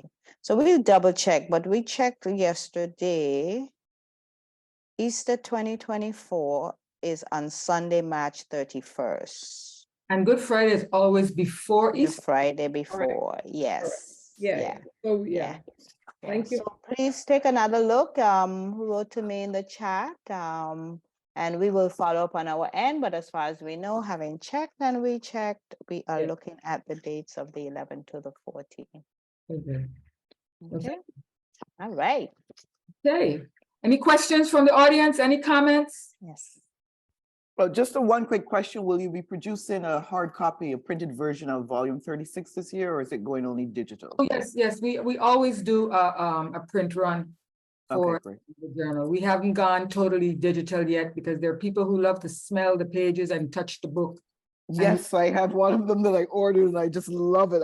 I raise it up in every open mic that I'm in, yes. We do a smaller print run, but a shorter print run, but we always have that available for those people who just are addicted to having a physical book in their hand. I'm like that myself, so I'm a little guilty too. Yeah, volume 34. Yeah, we have I love it. I have it. Yeah. Any other questions? Any comments, questions? I want to thank my colleague Lynda Smith for coming in and presenting. I was hoping that Ms. John Hurd would be here, but perhaps she's because of the time we've moved ahead a little bit. We may have missed her, or she may have did she arrive? Oh no, okay. Well, thank you. Folks, no more questions. We'll see you next year. Thank you for a successful. Bye, everyone. See you soon. Wonderful. Bye, everyone. Take care. Bye-bye. Okay. Alscess, do you want us to stay on for a few minutes or we'll debrief Yes. in just a few minutes? Okay. Yes.